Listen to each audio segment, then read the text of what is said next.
The cafeteria at Lincoln Ridge High School fell silent as 16-year-old Mason Carter walked through the double doors, clutching a brown paper bag that contained his lunch. 300 students turned to stare at the newcomer who had just been forced to eat alone for the third consecutive day, his head hanging low in apparent defeat. What none of them knew, what nobody could have possibly guessed, was that Mason Carter carried more than just embarrassment in his quiet demeanor. He carried the legacy of a man who had never lost a match that mattered, a man whose name was still whispered with reverence in wrestling circles across the country. Danny the Destroyer Carter hadn't just been a wrestling champion. He had been the wrestling champion, a legend whose techniques were still taught in training facilities from coast to coast. Before we jump back in, tell us where you're tuning in from, and if this story touches you, make sure you're subscribed because tomorrow I've saved something extra special for you. But as Mason found an empty table in the far corner of the cafeteria, isolated from his classmates by an invisible barrier of social rejection, none of the laughing teenagers around him had any idea that they were watching this son of greatness learn the hardest lesson his father had never been able to teach him. Sometimes the most dangerous opponents are the ones who force you to choose between who you are and who you need to become. The moving truck had pulled away from the Carter family's new house on Maple Street, just as the first autumn leaves began to change colors in Millbrook, Colorado. It was Mason's fourth move in 6 years, each relocation driven by his father's consulting work with various wrestling programs across the country. Danny Carter had transitioned from competitive wrestling to coaching after a career-ending shoulder injury, and his expertise was in high demand among college programs. Looking to rebuild their reputations, Mason stood in the doorway of his new bedroom, surveying the familiar ritual of cardboard boxes and displaced belongings that would soon transform this empty space into something resembling home.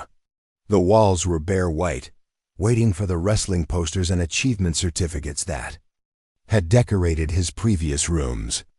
On his desk sat a framed photograph of his father holding the NCAA Division I championship trophy from 1998, the image that had defined Mason's childhood and shaped his understanding of what success looked like. "How's the unpacking going, champ?"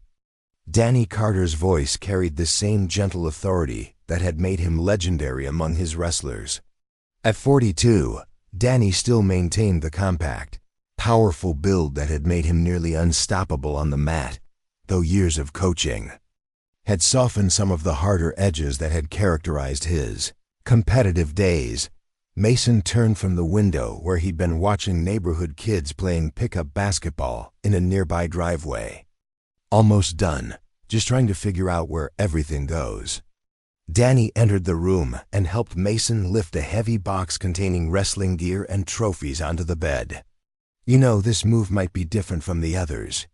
The high school here has a decent wrestling program, and I heard they're looking for talented kids to join the team." The suggestion hung in the air between them, loaded with implications that both father and son understood perfectly. Mason had wrestled competitively until 2 years ago, showing promise that reminded everyone who watched him of his father's natural ability. But Mason had grown tired of the constant comparisons, the expectation that he would automatically inherit his father's passion and drive. Every match had become a referendum on whether Danny Carter's son was worthy of the family name, and the pressure had eventually become unbearable. "I was thinking I might try something different this time," Mason said carefully, not wanting to hurt his father's feelings but also not ready to step back into the world of competitive wrestling. "Maybe focus more on academics, try some different activities." Danny's expression revealed nothing, but Mason caught the brief flash of disappointment in his father's eyes before it was replaced by understanding. "Whatever makes you happy, son. Wrestling will always be there if you change your mind." The conversation was interrupted by Mason's mother calling from downstairs. Sarah Carter had been a constant source of stability throughout the family's various relocations. her work as a freelance graphic designer allowing her to maintain her career regardless of where Danny's coaching opportunities took them. Mason: "Honey, you should probably start thinking about getting ready for school tomorrow. First impressions matter." Mason nodded and continued unpacking, pulling out clothes that he'd carefully selected over the years to project exactly the image he wanted: unremarkable, unassuming, forgettable. His jeans were properly fitted but not stylish. His t-shirts were solid colors without logos or designs that might attract attention. And his sneakers were comfortable but generic. Everything about Mason's appearance was calculated to help him blend into the background of whatever new school he found himself attending. The strategy had worked reasonably well at his previous schools, allowing Mason to avoid the spotlight while still maintaining decent grades and staying out of trouble. But Millbrook represented a fresh start, a chance to establish himself as just another transfer student, rather than the son of a wrestling legend who carried expectations he wasn't sure he could meet. Monday morning arrived with the crisp clarity of early October in Colorado, and Mason found himself walking through the main entrance of Lincoln Ridge High School with a mixture of familiar nervousness and cautious optimism. The building was typical of suburban high schools built in the 1990s, with long corridors lined with lockers and classrooms that buzzed with the energy of students settling into the new school year. Mason's first stop was the main office, where he collected his schedule and locker assignment from Mrs. Henderson, a cheerful woman in her 50s who seemed genuinely pleased to welcome a new student to Lincoln Ridge. "You'll find that our school has a real community feel," she explained while highlighting Mason's route between classes on a campus map. "Students here are generally very welcoming to newcomers." The hallways were filled with the usual mix of teenagers navigating their social hierarchies and academic responsibilities. Mason observed the familiar patterns: clusters of friends gathered around lockers, athletes wearing letter jackets that proclaimed their status, academic achievers carrying armloads of textbooks, and the various other groups that comprise the complex ecosystem of high school social life. What Mason noticed immediately was the presence of wrestling posters throughout the school, advertising upcoming matches and celebrating the previous season's achievements. Lincoln Ridge High had apparently enjoyed considerable success in wrestling, with several state championship banners hanging in the main hallway trophy case. Mason felt a familiar tightness in his chest as he recognized some of the techniques and moves highlighted in the action photographs, memories of his own competitive days flooding back despite his attempts to leave that part of his life behind. His first class was Advanced Placement History with Mr. Davidson, a tall, thin man in his 30s who had the enthusiastic demeanor of someone who genuinely loved teaching. Mason took a seat near the back of the classroom, positioning himself where he could observe without being observed, a habit developed through years of trying to assess new social environments quickly and accurately. The class was discussing the Industrial Revolution when the door opened and a student entered without knocking. The newcomer was clearly someone of importance at Lincoln Ridge High, based on the way other students automatically shifted their attention toward him and the casual confidence with which he approached Mr. Davidson's desk. "Sorry I'm late, Mr. D," the student said with a smile that managed to be both apologetic and completely unapologetic at the same time. The student council meeting ran over. "No problem, Blake," Mr. Davidson replied, barely looking up from his lesson plan. "Just try to get here on time tomorrow." Blake Morrison was everything that Mason had learned to be wary of in his various school experiences. Tall and athletic, with perfectly styled blonde hair and the kind of natural charisma that drew people to him effortlessly, Blake moved through the classroom like someone who had never questioned his right to be the center of attention. His clothes were expensive but worn casually, projecting wealth without ostentation, and his easy smile suggested someone who had never encountered a social situation he couldn't charm his way through.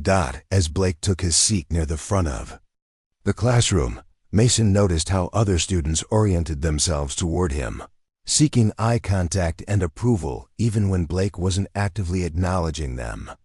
It was clear that Blake Morrison occupied the top tier of Lincoln Ridge High's social hierarchy, the kind of position that came with both privileges and responsibilities that most teenagers were ill-equipped to handle wisely.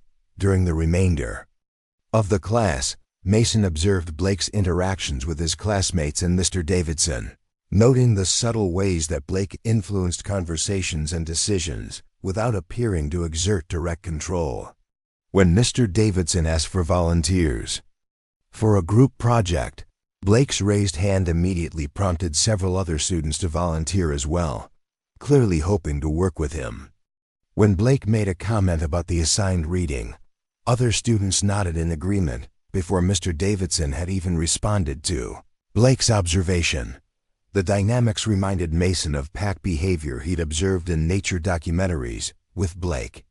As the alpha who maintained his position through a combination of natural advantages and carefully cultivated social skills, Mason had encountered similar figures at his previous schools, though none had seemed quite as naturally gifted at leadership as Blake Morrison appeared to be. After class, Mason made his way to his assigned locker, which was located in the senior hallway despite his junior status. The mistake would prove to be significant, though Mason didn't realize it at the time. As he worked his combination and organized his textbooks, he became aware of conversation nearby between Blake Morrison and several other students, who had clearly been waiting for Blake to arrive at his own locker. "So the wrestling team is looking pretty solid this year," one of Blake's companions was saying. Mason recognized him as a stocky, muscular kid who moved with the rolling gait of someone who spent serious time in the weight room.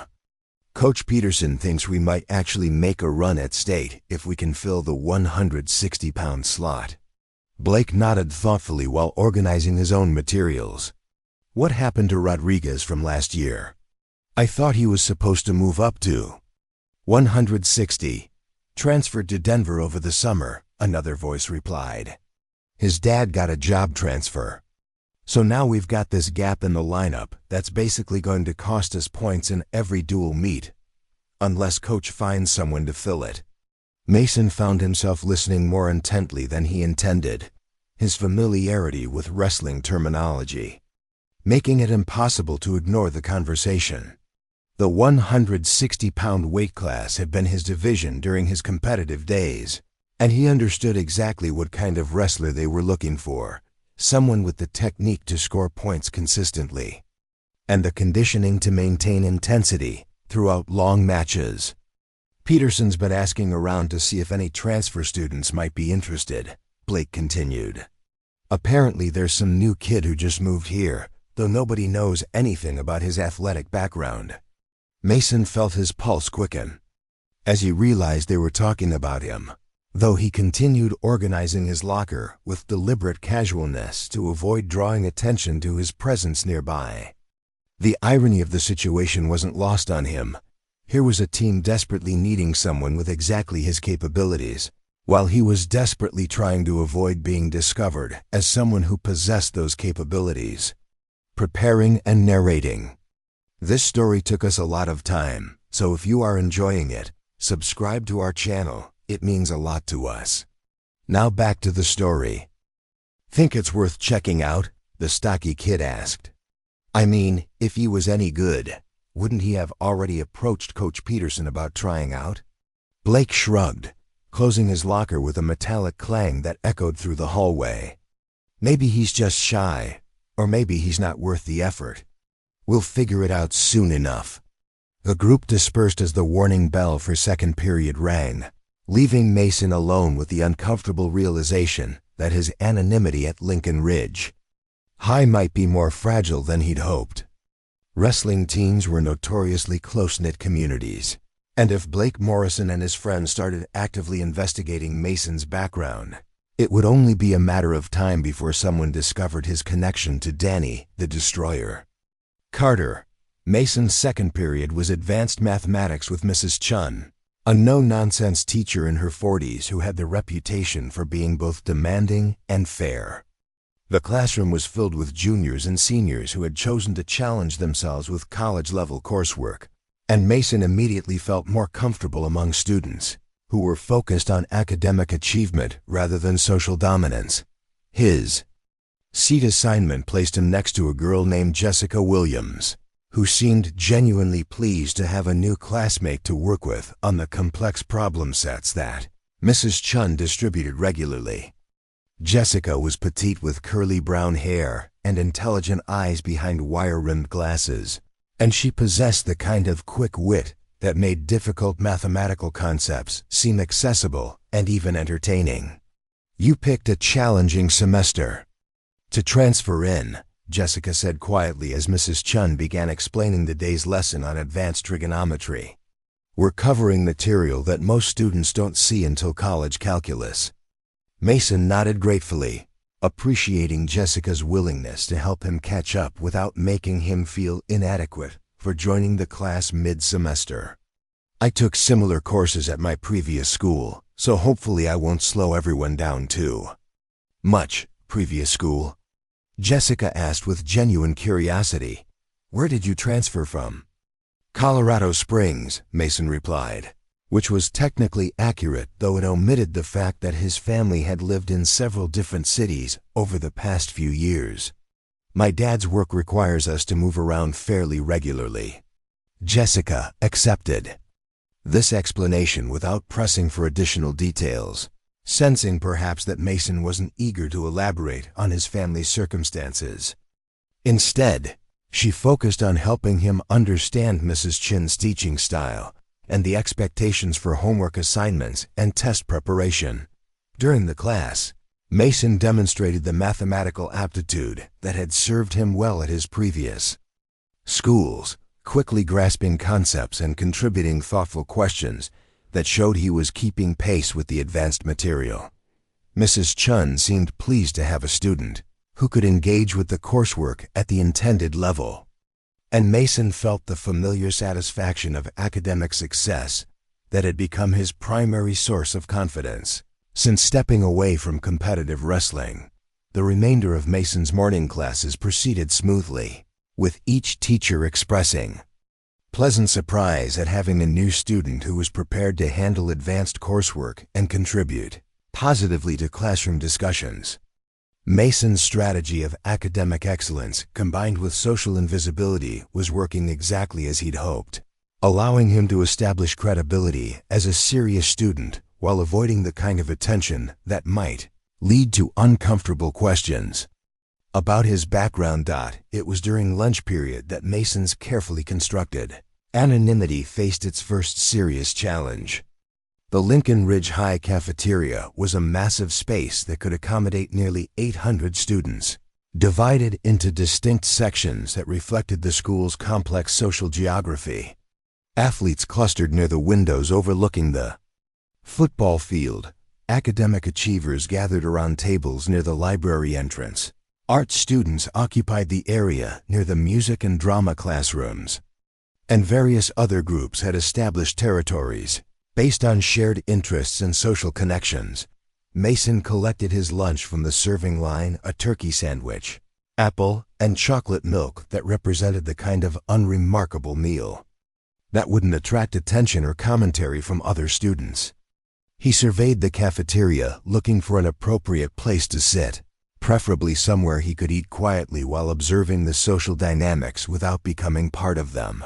What Mason hadn't anticipated was that his status as a new student would make him automatically interesting to certain groups within the cafeteria's ecosystem. As he carried his tray toward an empty table near the back of the room, he found his path blocked by Blake Morrison and the same group of students Mason had overheard discussing wrestling in the hallway. "Mason Carter, right?" Blake said with his characteristic confident smile. "I'm Blake Morrison, student body president and captain of the wrestling team. Mind if we sit with you for a few minutes?" The invitation was phrased as a question, but Mason understood that refusing would immediately mark him as antisocial or arrogant in the eyes of everyone watching. Blake had positioned the encounter perfectly, making it impossible for Mason to Decline without seeming rude or ungrateful for the attention from Lincoln Ridge High's most influential student. Sure, Mason replied, setting his tray down at the table and taking a seat that gave him a clear view of the cafeteria's exits. Thanks for the welcome. Blake and his companions arranged themselves around the table with the casual precision of people who were accustomed to being the center of attention wherever they went. Mason recognized the stocky wrestler from the hallway conversation as Travis Murphy, a senior who served as Blake's lieutenant on the wrestling team. The others introduced themselves as members of student government and various athletic teams, all clearly part of Blake Morrison's inner circle. So Mason, Blake began, his tone friendly but unmistakably purposeful. We heard you just transferred here from Colorado Springs. What brings your family to Millbrook? Mason had prepared for this question, understanding that new students were always subjected to basic background inquiries from their classmates. My dad's a consultant who works with different organizations around the country. We move every couple of years depending on where his projects take him. Interesting, Travis replied, leaning forward with obvious curiosity. What kind of consulting does he do? Mason felt the first stirrings of alarm as the conversation moved toward topics that might reveal information he preferred to keep private. Business development, organizational management, that sort of thing, he said vaguely, hoping that the generic description would satisfy their curiosity without inviting follow-up questions. Blake nodded thoughtfully, but Mason could see the calculating intelligence behind his friendly expression. Blake Morrison was clearly someone who paid attention to details and inconsistencies, the kind of natural leader who succeeded by understanding the people around him better than they understood themselves. Any interest in getting involved with school activities? Blake asked. We've got a pretty active student community here, lots of opportunities to find your niche. The question was broad enough to seem casual, but Mason sensed that Blake was fishing for specific information about his athletic background. The wrestling team's need for a 160-pound competitor was clearly driving this conversation, though Blake was approaching the topic with diplomatic subtlety. I'm probably going to focus on academics this year, Mason replied. I'm taking a pretty heavy course load, and I want to make sure I keep my grades up for college applications. Travis exchanged a quick glance with Blake, clearly disappointed by Mason's apparent lack of interest in athletics. That's smart, Travis said with forced enthusiasm. Academics definitely come first. But you know, being involved in sports can actually help with college applications too. Shows you're well-rounded, can handle multiple commitments. Mason nodded politely while internally recognizing the direction the conversation was heading. Blake and Travis were building toward an invitation to try out for the wrestling team, and Mason would soon be forced to either decline directly or reveal information about his background that would inevitably lead to questions about his father's identity. Speaking of sports, Blake said with practiced casualness, you look like you might have some athletic experience. Ever done any wrestling, football, anything like that? The moment Mason had been dreading since entering Lincoln Ridge High had arrived sooner than he'd expected. Blake's question was direct enough to require a specific response, but vague enough that Mason could provide truthful information without revealing the full extent of his wrestling background. I did some wrestling when I was younger, Mason said. Carefully, but I haven't competed in a couple of years. These days, I'm more focused on other things. Blake's eyes lit up with obvious interest, while Travis practically bounced in his seat with excitement. No kidding? What weight class did you wrestle? 160, Mason replied, immediately regretting the admission as he saw the meaningful look that passed between Blake and Travis. That's perfect, Travis said with unconcealed enthusiasm. We desperately need someone at 160 this year. Our previous wrestler transferred, and Coach Peterson has been looking everywhere for someone to fill that spot. Blake held up a hand to calm Travis's excitement, recognizing that too much pressure might scare away a potential recruit. What? Travis is trying to say is that we'd love to have you come check out our practices sometime. No commitment, just see what you think of our program. Mason felt the familiar weight of expectation settling on his shoulders, the same pressure that had driven him away from competitive wrestling 2 years earlier. Blake Morrison was offering exactly what Mason had been trying to avoid, an opportunity to step back into the world where his father's legacy would inevitably overshadow his own identity. "I appreciate the invitation," Mason said diplomatically. "But like I said, I'm really trying to focus on academics this year. Maybe next season." The disappointment on Travis's face was obvious, but Blake maintained his diplomatic composure. "Of course, academics come first. The invitation stands whenever you're ready to consider it." As Blake and his companions prepared to leave, Mason felt a mixture of relief and unease about how the conversation had concluded. He'd managed to avoid committing to wrestling while providing enough information to satisfy their immediate curiosity. But he also recognized that Blake Morrison was too intelligent and too persistent to simply accept Mason's deflection and move on to other potential recruits.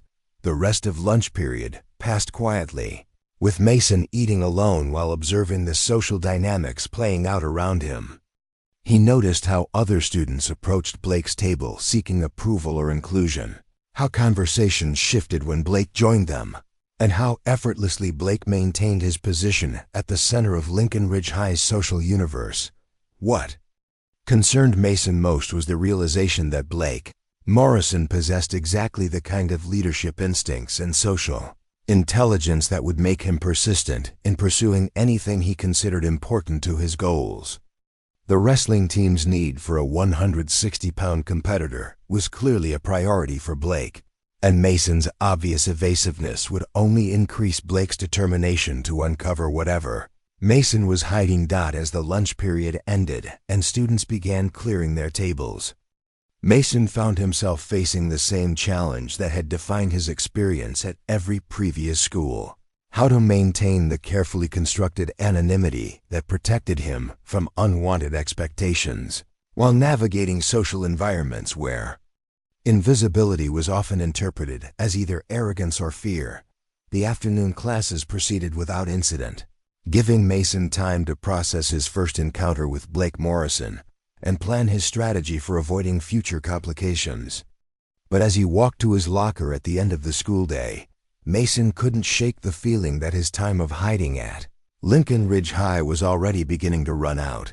Mason's second week at Lincoln Ridge High began with what seemed like a stroke of good fortune.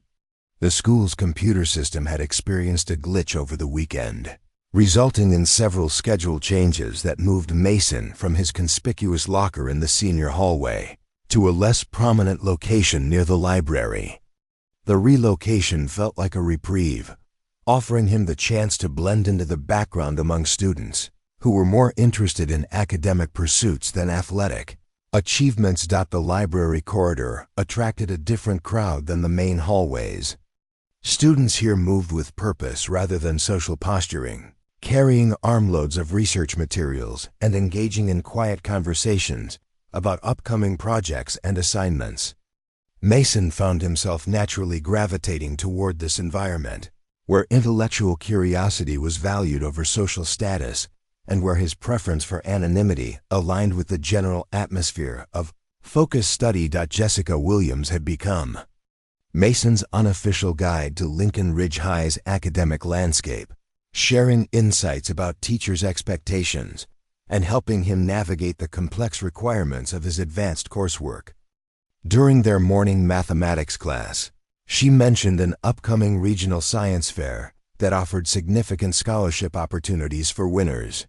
"The competition is pretty intense," Jessica explained as they worked through a particularly challenging calculus problem. "But it's one of the few ways to get serious recognition from colleges without having to be a star athlete." Mason appreciated Jessica's assumption that he was focused on academic rather than athletic achievement, though he noticed the slight edge in her voice when she mentioned star athletes. Lincoln Ridge High clearly had a culture that prioritized sports over academics, and students like Jessica sometimes felt marginalized by the school's emphasis on athletic success. What kind of projects usually win? Mason asked, genuinely interested in the opportunity to distinguish himself through intellectual rather than physical accomplishments. Engineering projects tend to do well, Jessica replied, especially if they address real-world problems. Last year's winner designed a water filtration system for rural communities. The key is finding something that demonstrates both technical skill and practical application. Their conversation was interrupted by the arrival of Blake Morrison, who entered the classroom with his characteristic confident stride. Mason had been hoping to avoid Blake during his second week, but Lincoln Ridge High was small enough that encounters were inevitable. Blake nodded politely to Mason before taking his seat, but Mason caught the calculating look in Blake's eyes that suggested their previous conversation was still very much on Blake's mind. During the class, Mason noticed Blake glancing in his direction several times, clearly observing Mason's interactions with Jessica and his engagement with the mathematical concepts being discussed. Mason had the uncomfortable feeling that he was being evaluated, that Blake was gathering information for some purpose that Mason couldn't yet identify. After class, Blake lingered near the doorway as students filed out, positioning himself where Mason would have to acknowledge him. "Mason, hey," Blake said with his practiced friendly tone. "How's your second week going? Getting settled in okay?" "Pretty well, thanks," Mason replied, trying to match Blake's casual demeanor while internally preparing for whatever direction the conversation might take. "That's great to hear," Blake continued. "You know, I've been thinking about our conversation last week. You mentioned you used to wrestle at 160. I'm curious, what made you stop competing?" The question was more direct than Mason had expected, and he realized that Blake had been strategically planning this follow-up conversation. Blake wasn't someone who let potential opportunities slip away without thorough investigation. "Just decided to focus on other things," Mason said vaguely. "Wrestling takes up a lot of time, and I wanted to concentrate on academics." Blake nodded thoughtfully, but Mason could see that the explanation wasn't entirely satisfying to someone of Blake's intelligence. "I get that," Blake said. "Time management is definitely a challenge. But you know, our practices are pretty efficient. Coach Peterson is really good at balancing training intensity with academic commitments." Mason felt the familiar pressure of expectations beginning to build around him. Blake Morrison was clearly not going to accept Mason's initial refusal as final, and Mason would need to find a more definitive way to discourage Blake's recruitment efforts without revealing information about his background. "I'll keep that in mind," Mason said diplomatically, "but I'm really not interested in competing this year." Blake's expression remained friendly, but Mason caught a flicker of something else, perhaps frustration or determination, that suggested Blake was accustomed to getting what he wanted through persistence and charm. "Fair enough," Blake said. "Finally, the offer stands if you change your mind." As Blake walked away, Mason felt a mixture of relief and unease. He'd managed to avoid making any commitments, but Blake's focused attention was exactly what Mason had been trying to avoid since arriving at Lincoln Ridge High. Blake Morrison was too intelligent and too persistent to simply accept Mason's evasiveness. Indefinitely, the rest of Mason's morning classes proceeded without incident, allowing him to focus on the academic challenges that had become his primary source of satisfaction since stepping away from competitive wrestling. His physics teacher, Mr. Rodriguez, was particularly impressed with Mason's grasp of advanced concepts and suggested that Mason consider entering the regional science fair that Jessica had mentioned. "Your understanding of applied mechanics is really exceptional for someone your age," Mr. Rodriguez said after class. "Have you considered pursuing engineering in college?" Mason found himself genuinely excited by the suggestion. Engineering represented exactly the kind of intellectual challenge that could provide him with an identity completely separate from his father's wrestling legacy. "I've been thinking about it," Mason replied. "The science fair sounds like a good Opportunity to explore some ideas. Absolutely, Mr. Rodriguez agreed. If you're serious about it, I'd be happy to help you develop a project proposal.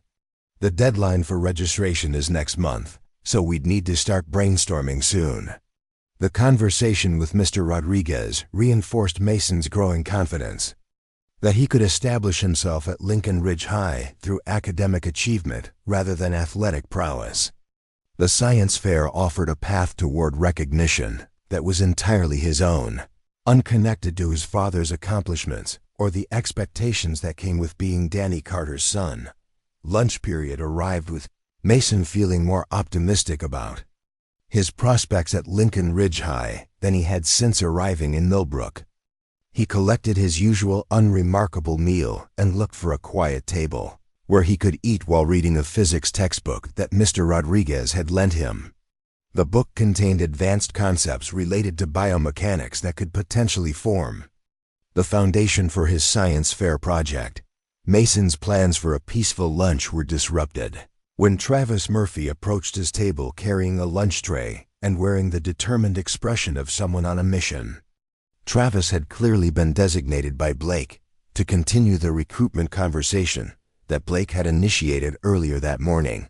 "Mind if I sit?" Travis asked, though he was already settling into the chair across from Mason before receiving an answer.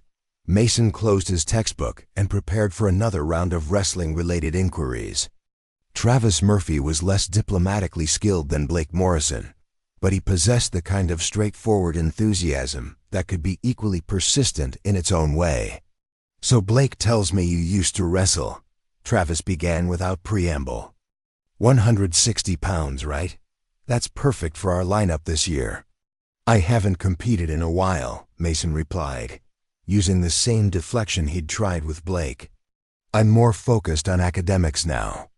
Travis nodded, but his expression suggested that he couldn't quite understand why anyone would voluntarily walk away from competitive wrestling. "That's cool. Academics are important. But wrestling can actually help with college applications too. Shows you're disciplined, can handle pressure, all that stuff." Mason recognized the argument as one that Blake had probably coached Travis to make. The two were clearly working together to apply pressure from multiple angles, hoping that persistence would eventually overcome Mason's resistance. "I appreciate that," Mason said, "but I'm really not interested in competing this year." Travis studied Mason's face for a moment, clearly trying to understand what he was missing. "Can I ask why?" "I mean, if you were good enough to compete at 160, you must have been pretty decent. Why give that up?" The question touched on exactly what Mason couldn't explain without revealing information about his father's identity and the pressure that came with being the son of a wrestling legend. Mason had been good enough to compete at 160. He'd been exceptional, with a record and technique that had drawn attention from college scouts before he'd walked away from the sport entirely. "It's complicated," Mason said finally. "Wrestling just isn't something I want to pursue right now." Travis's expression shifted from enthusiasm to something approaching concern. "Is it because you're worried about not being good enough?" "Because Coach Peterson is really good at developing talent, even if you're a little rusty." Mason almost smiled at the irony of Travis's assumption. If anything, Mason was worried about being too good, about demonstrating abilities that would inevitably lead to questions about where he'd developed such advanced skills, and who had taught him techniques that were beyond the level typically seen in high school competition. "It's not about being good enough," Mason said. "I just have other priorities right now." Travis seemed genuinely puzzled by Mason's attitude, clearly unable to understand why someone would voluntarily walk away from an opportunity to compete on what was apparently a successful wrestling team. "Well, if you change your mind, we practice every day after school in the wrestling room. You're welcome to come watch sometime, see what our program is about." "Thanks," Mason replied. "I'll keep that in mind." As Travis left, Mason realized that Blake Morrison's recruitment campaign was going to be more persistent and sophisticated than he'd initially anticipated. Blake was clearly someone who approached challenges systematically, using different tactics and multiple people to achieve his objectives. Mason would need to find a more definitive way to discourage Blake's interest without arousing additional suspicion about his motives. The afternoon brought Mason's first encounter with the broader social dynamics that would soon complicate his carefully maintained anonymity. During his English literature class, students were assigned to work in small groups to analyze themes in contemporary novels. Mason found himself paired with Jessica Williams and two other students, Rebecca Torres, a quiet junior who seemed primarily interested in getting good grades, and Alex Chun, a sophomore who had apparently been placed in the advanced class due to exceptional reading comprehension skills. The group assignment required them to present their analysis to the entire class, which meant Mason would be forced to speak publicly and potentially attract the kind of attention he'd been trying to avoid. But the academic nature of the presentation felt manageable, representing the kind of intellectual challenge that Mason could handle without revealing anything about his wrestling background. "We should focus on the outsider protagonist theme," Jessica suggested as the group began planning their presentation. "Most of these novels deal with characters who don't fit into their social environments." Alex nodded enthusiastically. "Like how they have to choose between adapting to fit in or maintaining their authentic identity." Mason felt an uncomfortable recognition of his own situation in the themes they were discussing. He was literally living the outsider protagonist experience, trying to navigate a new social environment while concealing essential aspects of his identity to avoid unwanted complications. "That's a really good angle," Rebecca agreed. "We could compare how different authors handle the tension between belonging and authenticity." As the group continued planning their presentation, Mason found himself contributing insights that drew on his personal experience with exactly the conflicts they were analyzing. His comments were thoughtful and well-articulated, demonstrating the kind of intellectual engagement that impressed his classmates and reinforced his identity as a serious academic student. "You have really interesting perspectives on these themes," Jessica observed as they wrapped up their planning session. "It's like you've actually experienced some of these conflicts yourself." Mason felt a moment of panic, wondering if his insights had been too personal, too revealing of his actual circumstances. "I think most people can relate to feeling like an outsider sometimes," he said carefully. Jessica nodded, seemingly satisfied with his explanation. But Mason caught a curious look in her eyes that suggested she was beginning to sense that there was more to Mason Carter than his carefully constructed academic persona revealed. The final class of Mason's second week was advanced chemistry with Dr. Patterson, a demanding teacher who had the reputation for preparing students exceptionally well for college-level science courses. The laboratory work required partners, and Mason found himself working with a student named Marcus Johnson, a senior who was considering pre-med studies and approached every assignment with meticulous attention to detail. "You're pretty good at this," Marcus observed as they completed a complex titration experiment. "Have you done much lab work before?" "Some," Mason replied, carefully measuring chemical solutions with the precision that came from years of understanding the importance of exact measurements and careful technique. "I've always been interested in science." Marcus nodded approvingly. "Dr. Patterson doesn't usually let juniors into this class unless they're really exceptional. You must have impressed someone with your academic record." The comment reminded Mason that his advanced academic placement was already making him somewhat visible at Lincoln Ridge High, though in ways that aligned with his preferred identity as a serious student rather than a potential athlete. Academic recognition felt safer than athletic attention, less likely to lead to the kind of investigation that might reveal his connection to Danny Carter. As the school day ended and Mason walked toward his locker, he reflected on his second week at Lincoln Ridge High with mixed feelings. His academic integration was proceeding better than he'd hoped, with teachers recognizing his abilities and classmates accepting him as a legitimate contributor to advanced coursework. But Blake Morrison's persistent recruitment efforts represented a growing threat to the anonymity that Mason considered essential to his peace of mind. The walk home gave Mason time to process the various social pressures that were beginning to accumulate around him. Blake Morrison was clearly not going to accept Mason's initial refusal as final, and Travis Murphy's enthusiastic recruitment efforts suggested that the wrestling team's need for a 160-pound competitor was creating urgency around their interest. In Mason, more concerning was Mason's growing realization that maintaining complete anonymity at a school the size of Lincoln Ridge High might be impossible over the long term. His academic abilities were already attracting positive attention from teachers, and students like Jessica Williams were beginning to sense that there was more to his background than he was revealing.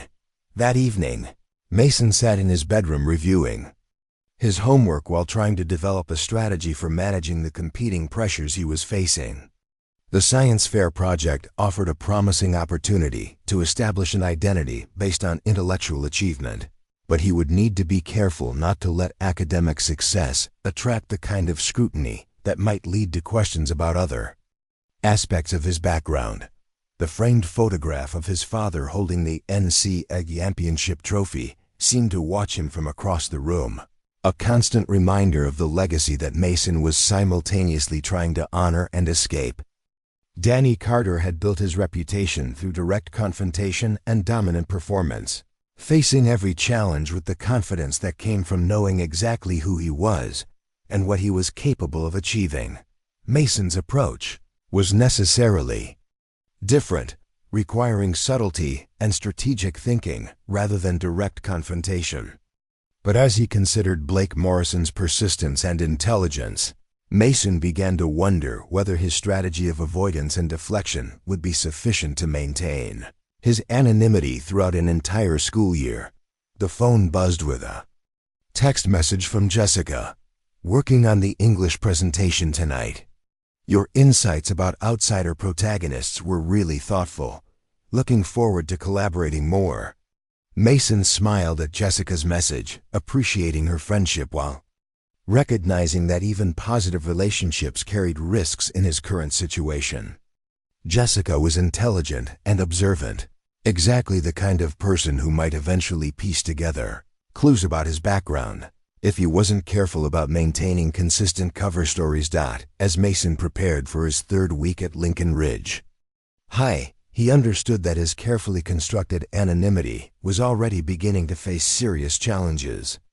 Blake Morrison's recruitment campaign represented the most immediate threat, but the broader challenge of maintaining a false identity in a close-knit community would require sustained vigilance and strategic thinking. The quiet transfer student who had hoped to blend into the background was discovering that exceptional abilities, whether academic or athletic, inevitably attracted attention in environments where excellence was rare and valuable. Mason would need to find a way to manage that attention without revealing the aspects of his identity that would inevitably lead to unwanted expectations and comparisons to his father's legendary career. Mason's third week at Lincoln Ridge High began with an unexpected disruption to his carefully orchestrated routine.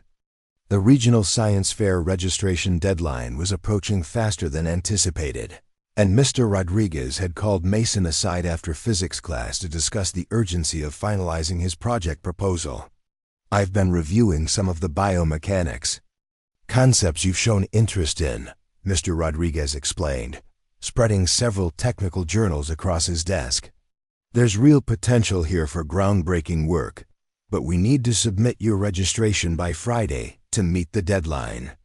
Mason examined the research materials with genuine excitement, recognizing an opportunity to channel his understanding of body mechanics gained through years of wrestling training into academic achievement.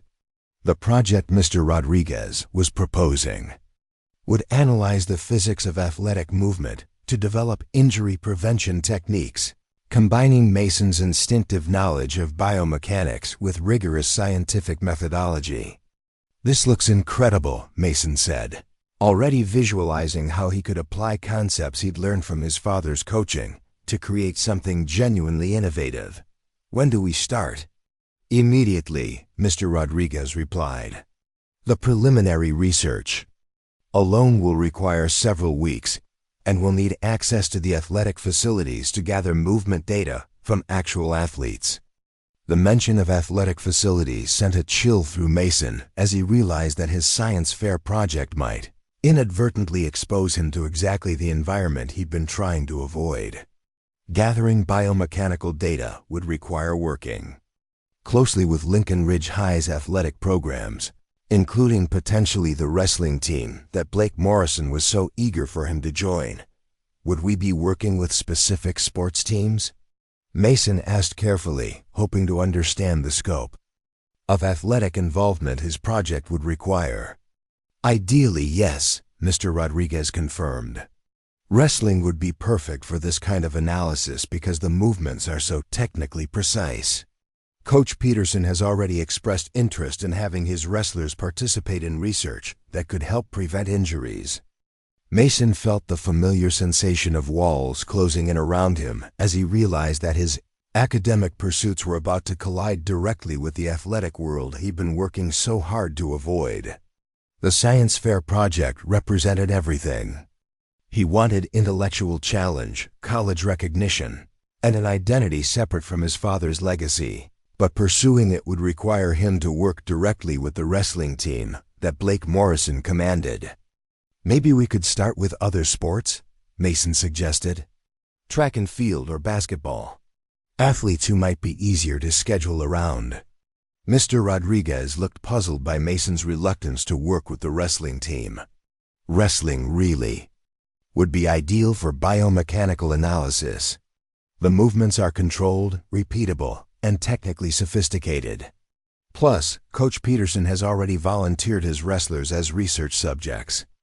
Mason realized that declining to work with the wrestling team would require explanations that he wasn't prepared to provide.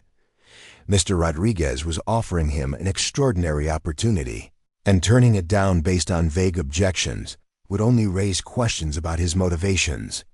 "You're right," Mason said finally. "Wrestling would probably give us the best data for analysis." "Excellent," Mr. Rodriguez replied with obvious satisfaction. "I'll set up a meeting with Coach Peterson for tomorrow after school. You can observe, practice, and start identifying which movements would be most valuable for your research." As Mason left the physics classroom, he understood that his strategy of avoiding the wrestling program had just become impossible to maintain. The science fair project would force him into direct contact with Coach Peterson and the wrestlers that Blake Morrison led, creating exactly the kind of exposure that Mason had been trying to prevent since arriving at Lincoln Ridge High. The remainder of Mason's morning classes were spent in distracted contemplation of how to manage the upcoming collision between his academic goals and his need to maintain athletic anonymity. By lunch period, he had developed a preliminary strategy. He would approach the research as a pure academic exercise, maintaining professional distance from the wrestling team while gathering the biomechanical data necessary for his project, Mason's. Lunch plans were interrupted when he discovered Blake Morrison and several of his companions already seated at what had become Mason's usual table. Blake's positioning was clearly intentional, forcing Mason to either find a different place to sit or acknowledge Blake's deliberate occupation of Mason's chosen territory. "Mason, perfect timing," Blake said with his characteristic confident smile. "We saved you a seat." Mason recognized the gesture as a demonstration of social power. Blake was showing that he could control Mason's lunch experience whenever he chose to exert that influence. Refusing to sit would appear antisocial, but accepting Blake's invitation would acknowledge Blake's authority over Mason's daily routine.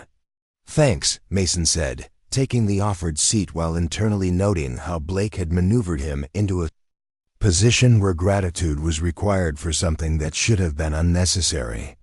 "So I heard some interesting news from Mr. Rodriguez," Blake continued with obvious satisfaction. Apparently you're going to be working on a science fair project that involves our wrestling team. Mason felt a spike of alarm as he realized that news of his research project had already reached Blake through the tight network of communication that connected Lincoln Ridge High's academic and athletic programs.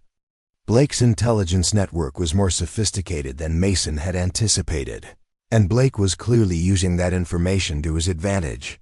"It's just a biomechanics research project," Mason said carefully. Mr. Rodriguez thought wrestling movements would provide good data for analysis. Travis Murphy leaned forward with obvious excitement. "That's awesome, man.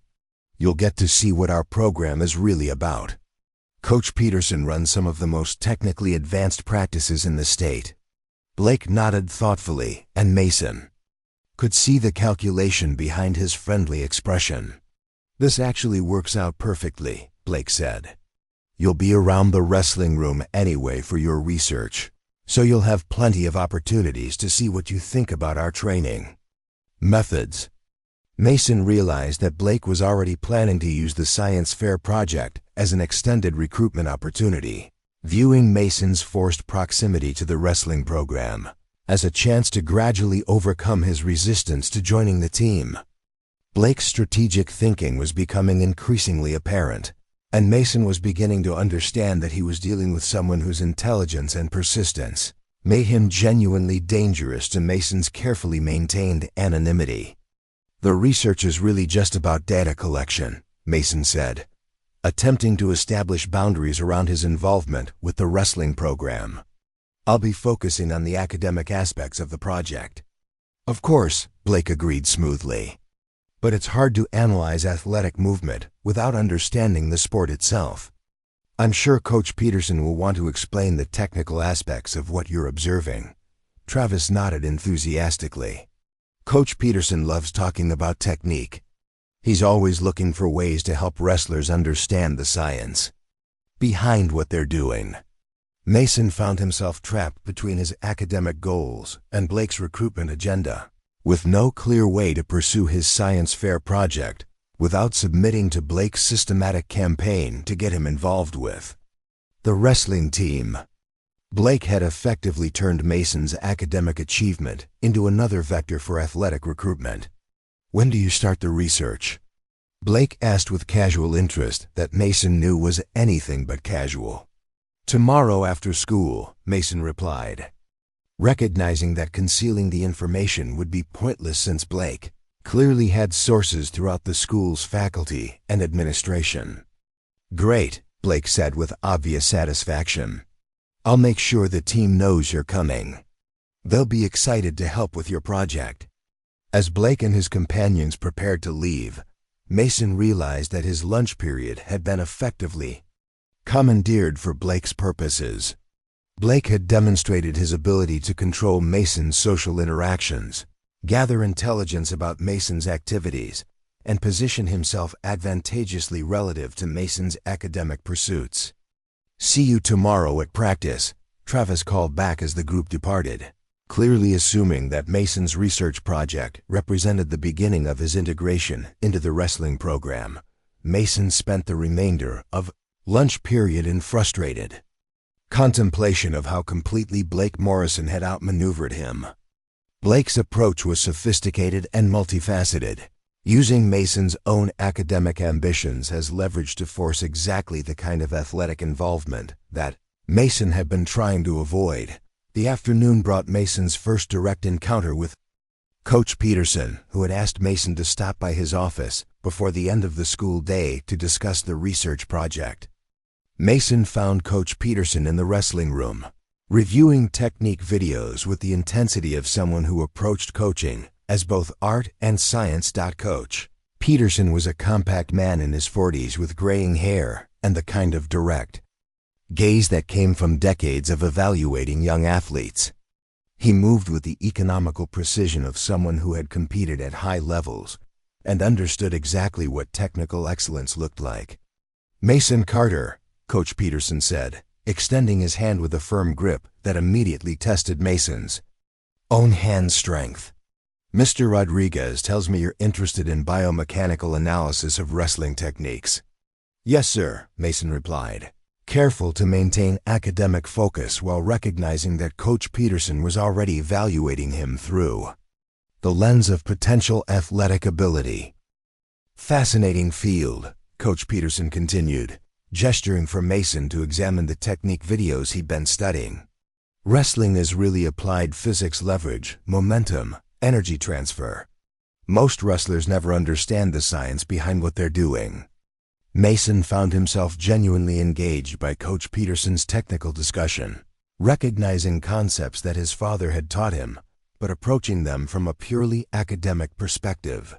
Coach Peterson's knowledge was impressive, demonstrating the kind of systematic understanding that separated elite coaches from those who relied solely on instinct and experience. Your research project could really benefit our program, Coach Peterson said. We're always looking for ways to improve technique and prevent injuries. Having scientific analysis of our movements could give us a significant competitive advantage. Mason nodded politely while internally recognizing that Coach Peterson was already viewing the research project as a collaborative effort rather than the objective academic study that Mason had envisioned. Like Blake Morrison, Coach Peterson was approaching Mason's involvement with a clear agenda beyond pure scientific inquiry. I'll try to gather data that's useful for your program, Mason said diplomatically, while maintaining the scientific objectivity that the project requires. Coach Peterson smiled with obvious approval. That's exactly the right attitude. Science and athletics should complement each other, not compete.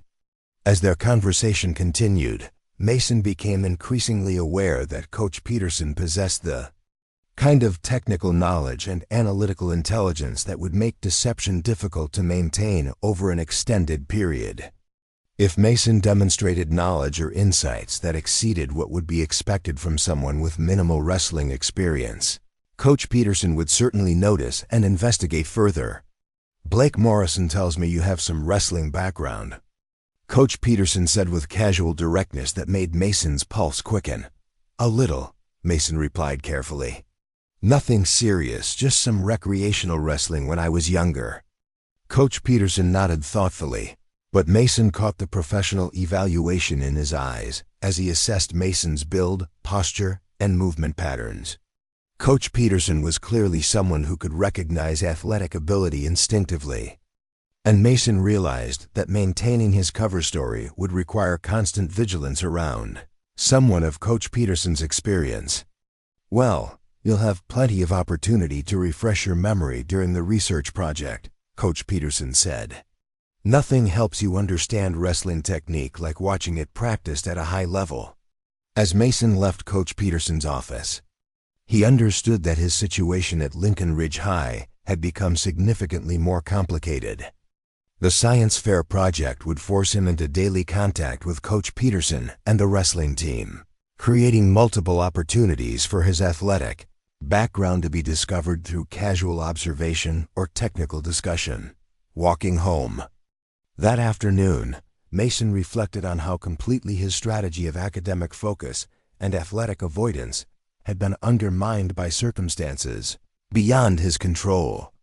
Blake Morrison's intelligence and persistence had already made him a formidable opponent, but now Mason would be facing Coach Peterson's professional expertise as well, creating a two-front challenge that would test his ability to maintain his carefully constructed anonymity. The evening brought a family dinner where Mason's parents asked about his progress at Lincoln Ridge High, unaware of the growing pressures that were threatening to expose the athletic background they had agreed to help him conceal. Danny Carter seemed pleased that Mason was pursuing advanced academic work, viewing the science fair project as evidence that Mason was successfully establishing an identity separate from competitive wrestling. Biomechanics research sounds fascinating, Danny said with genuine interest. Are you getting to work with any athletes for your data collection? Mason hesitated, recognizing that honesty about his research would inevitably lead to discussions about wrestling and the complications he was trying to navigate. Some, he said vaguely. Mr. Rodriguez has arranged for me to observe various sports teams. Sarah Carter looked up from her dinner with a mother's intuitive concern. Everything's going well at school? You seem a little stressed lately. Just normal new school adjustment, Mason replied, not wanting to worry his parents with details about Blake Morrison's recruitment campaign or Coach Peterson's growing interest in his background. Danny nodded understandingly. It takes time to find your place in a new environment. The important thing is staying true to yourself while being open to new opportunities. Mason appreciated his father's advice while recognizing the irony that staying true to himself would require continuing to conceal essential aspects of his identity from the very people who were trying to help him succeed. Lincoln Ridge High. That night, Mason lay awake considering the strategic challenges he would face beginning the next afternoon when his research project commenced. He would need to demonstrate enough technical knowledge to conduct meaningful biomechanical analysis, while avoiding displays of wrestling expertise that would reveal his competitive background. More challenging still, he would need to maintain his cover while working closely with Coach Peterson, whose professional experience would make him exceptionally capable of recognizing inconsistencies in Mason's claimed background. The science fair project had become a high-stakes performance where academic success would require perfect execution of his athletic deception. As Mason finally drifted towards sleep, he realized that his third week at Lincoln Ridge High had fundamentally altered the terms of his challenge. Blake Morrison's persistent recruitment efforts had evolved into a sophisticated campaign that used Mason's own academic ambitions as leverage to force exactly the kind of athletic exposure that Mason had been desperately trying to avoid. Tomorrow would bring Mason face to face with the wrestling program that represented both his greatest fear and his deepest passion, testing whether his commitment to anonymity was stronger than the pull of returning to the sport that had defined his identity for most of his life. Thursday afternoon arrived with the weight of inevitability that Mason had been dreading since his conversation with Coach Peterson. The wrestling room at Lincoln Ridge High was located in the basement of the gymnasium, accessible through a stairwell that seemed to descend into Mason's past rather than simply to a lower floor. As he carried his research equipment down those stairs, Mason felt like he was walking toward a confrontation with everything he'd been trying to leave behind. The wrestling room itself was exactly what Mason had expected. Regulation mats covering most of the floor space, mirrors along one wall for technique observation, and the distinctive smell of cleaning solution mixed with the residual sweat of countless practices. Championship banners hung from the rafters, documenting Lincoln Ridge High's wrestling success over the past decade, and Mason found himself automatically analyzing the weight classes and records displayed, his competitive instincts engaging. Despite his conscious effort to maintain academic detachment, Coach Peterson was setting up video equipment when Mason arrived, preparing to record practice sessions from multiple angles for technical analysis. "Perfect timing," Coach Peterson said, gesturing for Mason to examine the camera positioning. "I thought we'd start by recording some basic technique demonstrations, then move on to live wrestling if your research requires more dynamic movement." Dada. Mason nodded while internally calculating how to gather the biomechanical information he needed without revealing the depth of his technical knowledge. "That sounds like a good approach. I'll focus on measuring angles and force vectors during the demonstrations."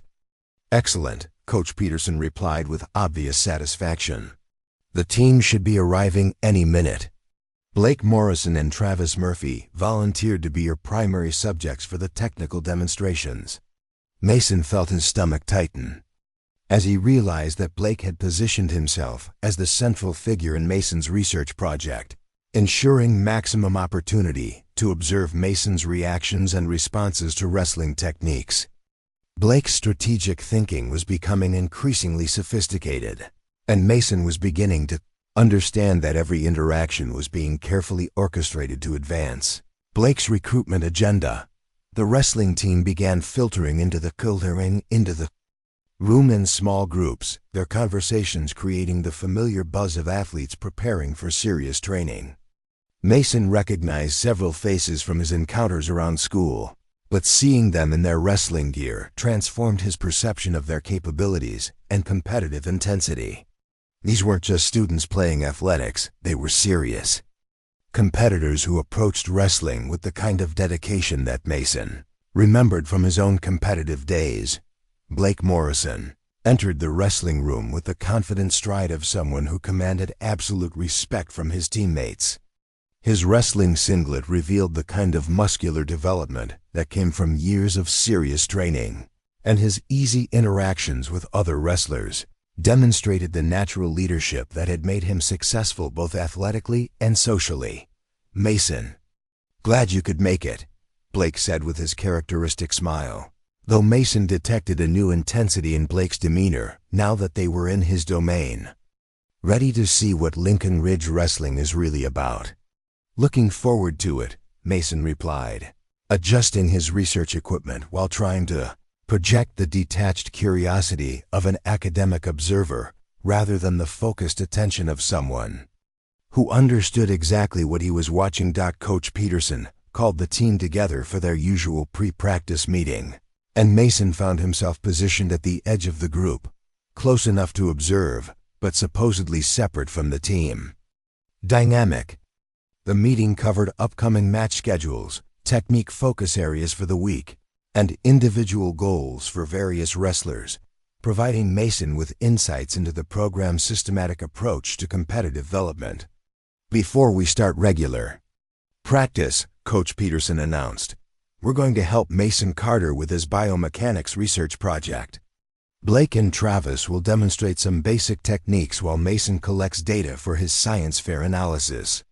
The announcement drew curious looks from several team members, and Mason realized that his presence was generating exactly the kind of attention he'd been trying to avoid.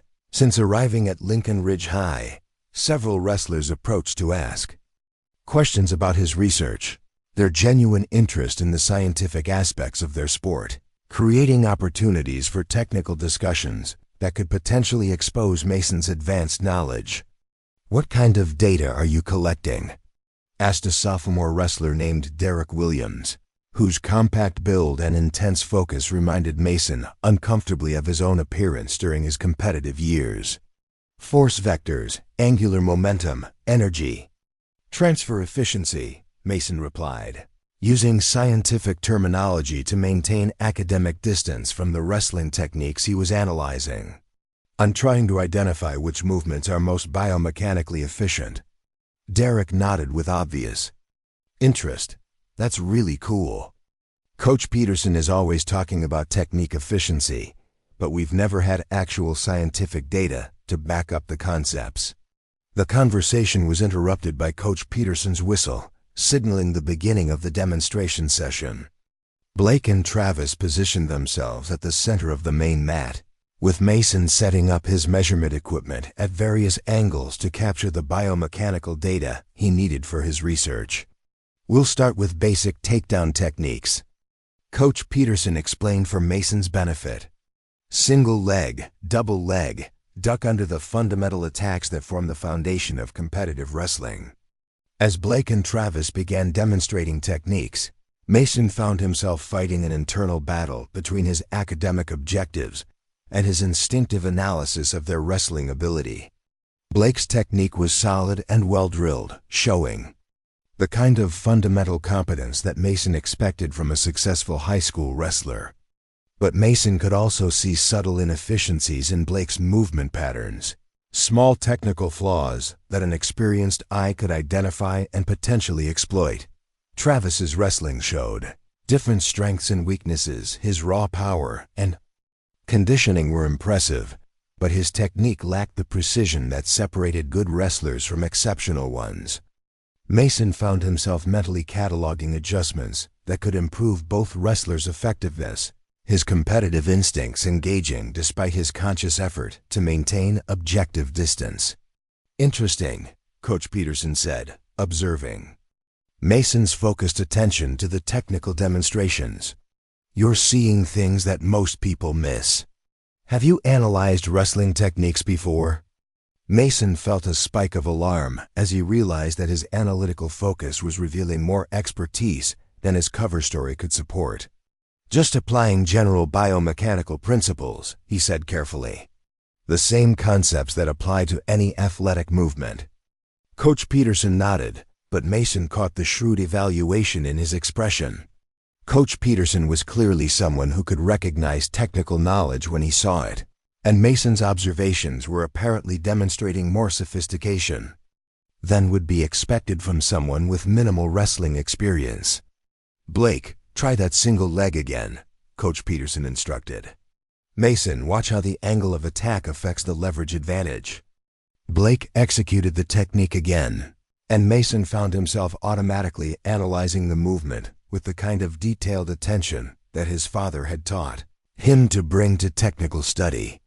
Blake's setup was adequate but predictable. His penetration step lacked proper depth, and his finishing position didn't optimize the mechanical advantage that the technique was designed to create. The angle could be optimized for better leverage, Mason said without thinking, then immediately regretted revealing the depth of his technical analysis. "Exactly right," Coach Peterson replied with obvious satisfaction. "Blake, did you hear that? Mason just identified the same technical adjustment I'd been trying to get you to make for weeks." Blake's expression shifted as he processed the implications of Mason's technical insight. Someone with minimal wrestling experience shouldn't have been able to identify specific technical improvements with such precision, and Blake was clearly intelligent enough to recognize the inconsistency between Mason's claimed background and his demonstrated knowledge. "That's really insightful," Blake said, his voice carrying a new quality that Mason couldn't quite identify. "How did you know to look for that specific adjustment?" Mason felt trapped between competing dangers, providing an explanation that would satisfy Blake's suspicion or refusing to elaborate, and thereby confirming that he was concealing technical knowledge beyond what his cover story could support. "Just seemed mechanically logical," Mason said weakly, recognizing that his explanation was inadequate but unable to provide better justification without revealing more than he intended. Travis stepped forward with obvious excitement. "Can you see anything I could improve in my technique?" The question created another impossible situation for Mason. Declining to analyze Travis's wrestling would appear strange after just providing detailed feedback to Blake, but offering technical advice would further demonstrate expertise that contradicted his claimed background. "I'm really just here to collect data," Mason said, attempting to redirect attention back to his research objectives. Technical coaching is Coach Peterson's area of expertise. Coach Peterson studied Mason's face with the kind of professional assessment that made Mason increasingly uncomfortable. "You know, for someone who claims minimal wrestling experience, you have remarkably good instincts for technical analysis." The observation was delivered with casual friendliness, but Mason recognized it as a direct challenge to the consistency of his cover story. Coach Peterson was too experienced to be fooled by evasive explanations, and Mason was running out of ways to explain his demonstrated knowledge without revealing information about his competitive background. "Sometimes an outside perspective can be helpful," Mason offered lamely, aware that his explanation was becoming increasingly unconvincing. The demonstration session continued with Mason trying to limit his technical observations while still gathering the biomechanical data necessary for his science fair project.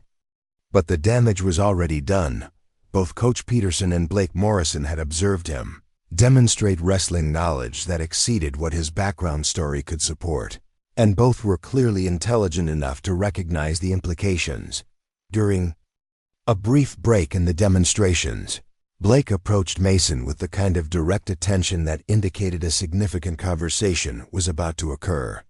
"Mason, can I ask you something honestly?" Mason felt his pulse quicken, but nodded, recognizing that refusing to engage would only increase Blake's suspicion.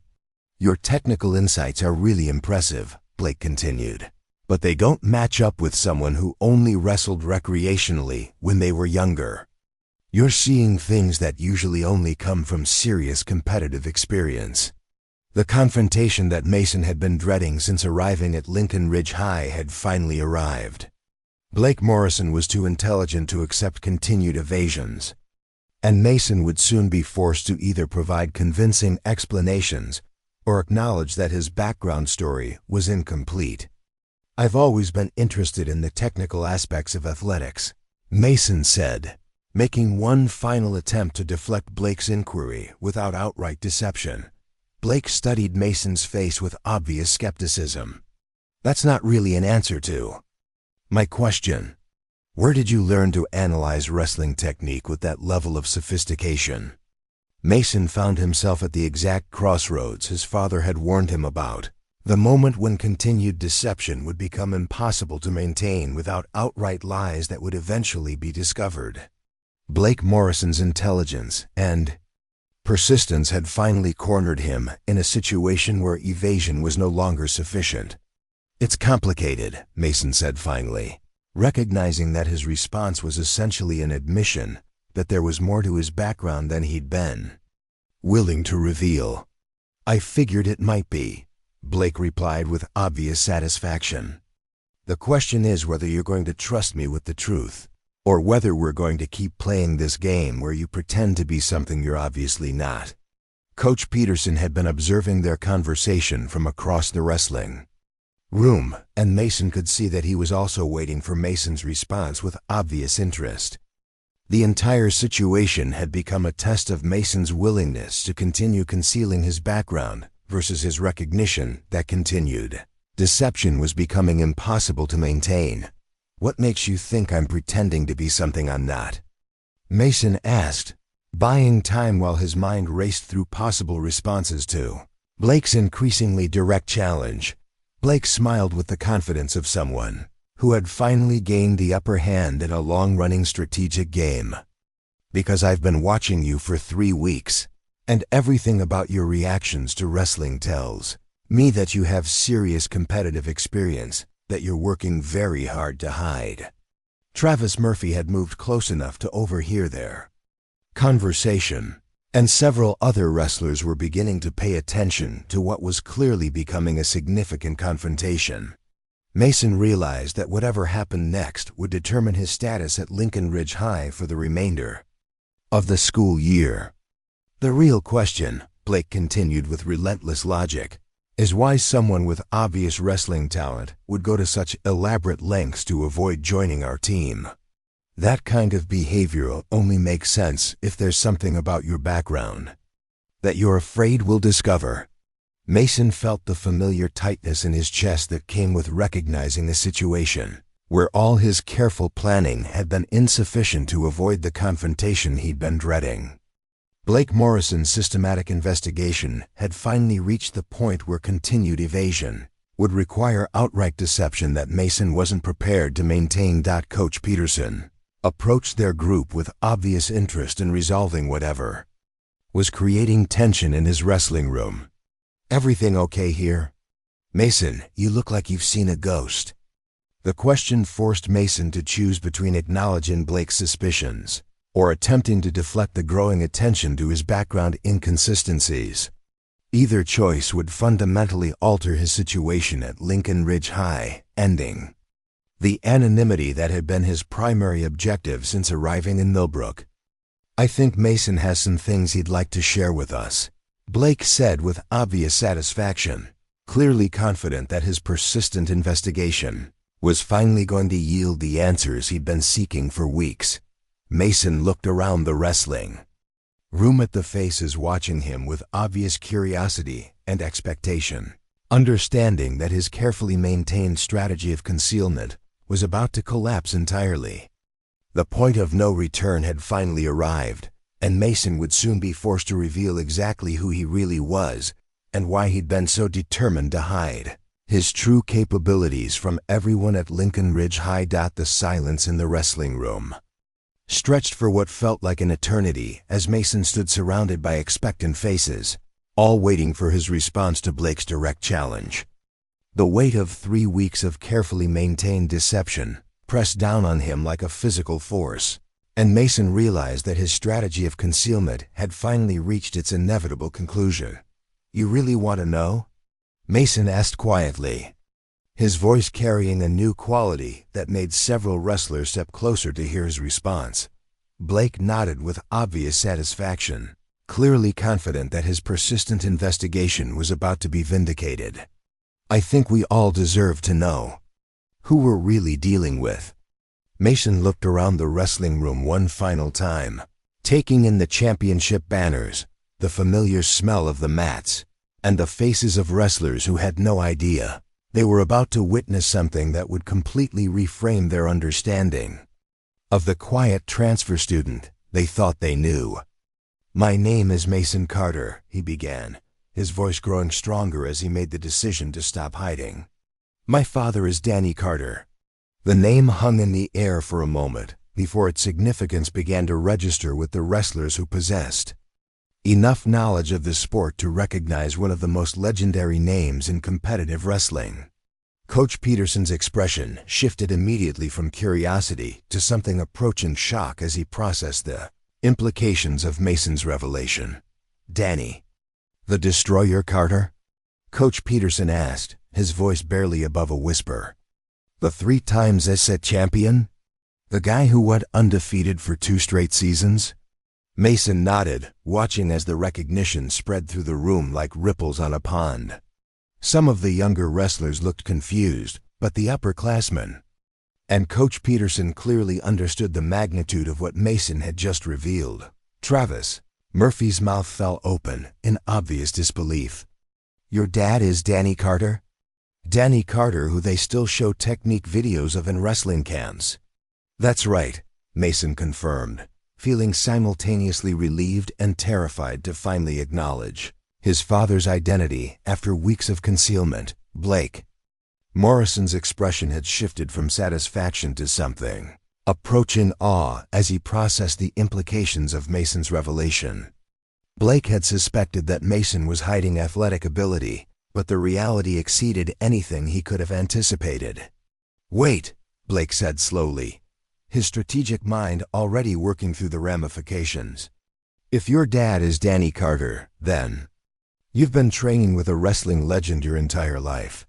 That means your technical knowledge comes from direct instruction from someone who never lost a match that mattered," Mason finished quietly. "Yes, that's exactly what it means." Coach Peterson stepped forward with obvious excitement, his professional enthusiasm overriding any concerns about the deception Mason had maintained. "Mason, do you have any idea what this means for our program? Having access to Danny Carter's training methods through you could revolutionize everything we do here." Mason felt the familiar pressure of expectations beginning to build around him. The same weight that had driven him away from competitive wrestling and motivated his family's agreement to help him maintain anonymity at Lincoln Ridge High. "That's exactly why I didn't want anyone to know," Mason said, his voice carrying a note of frustration that made several wrestlers step back slightly. "I can't just be Mason Carter. I have to be Danny Carter's son, with all the expectations and comparisons that come with that."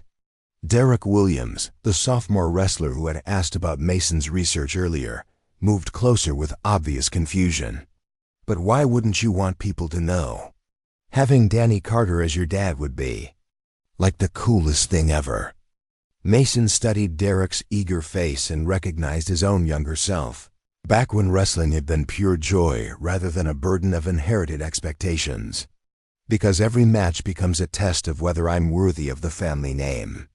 Every technique I use gets compared to my father's performance. Every loss becomes evidence that I'm not living up to my genetic potential." The wrestling room had grown completely quiet as the team processed Mason's explanation, many of them beginning to understand for the first time the psychological pressure that could come with being the child of a legendary athlete. "So you really have been hiding your wrestling ability," Blake said, his voice carrying a mixture of vindication and growing understanding. "All those weeks of avoiding our recruitment, Pretending you weren't interested in competition, you were protecting yourself from expectations you didn't want to face.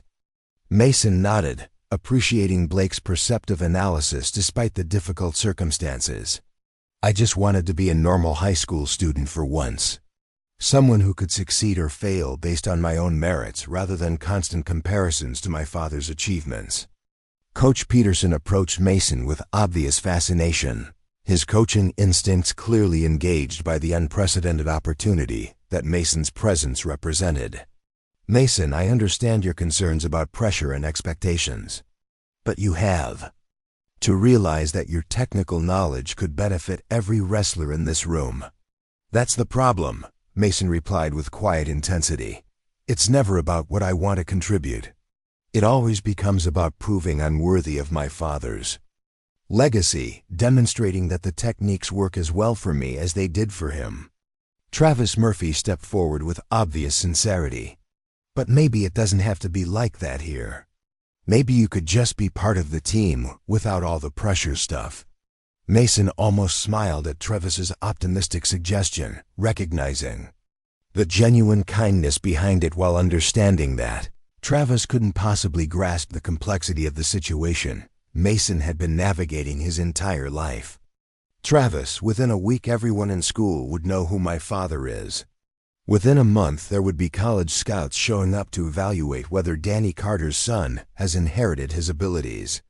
Within a semester I'd be dealing with recruiting, pressure and media attention that would make normal high school experience impossible.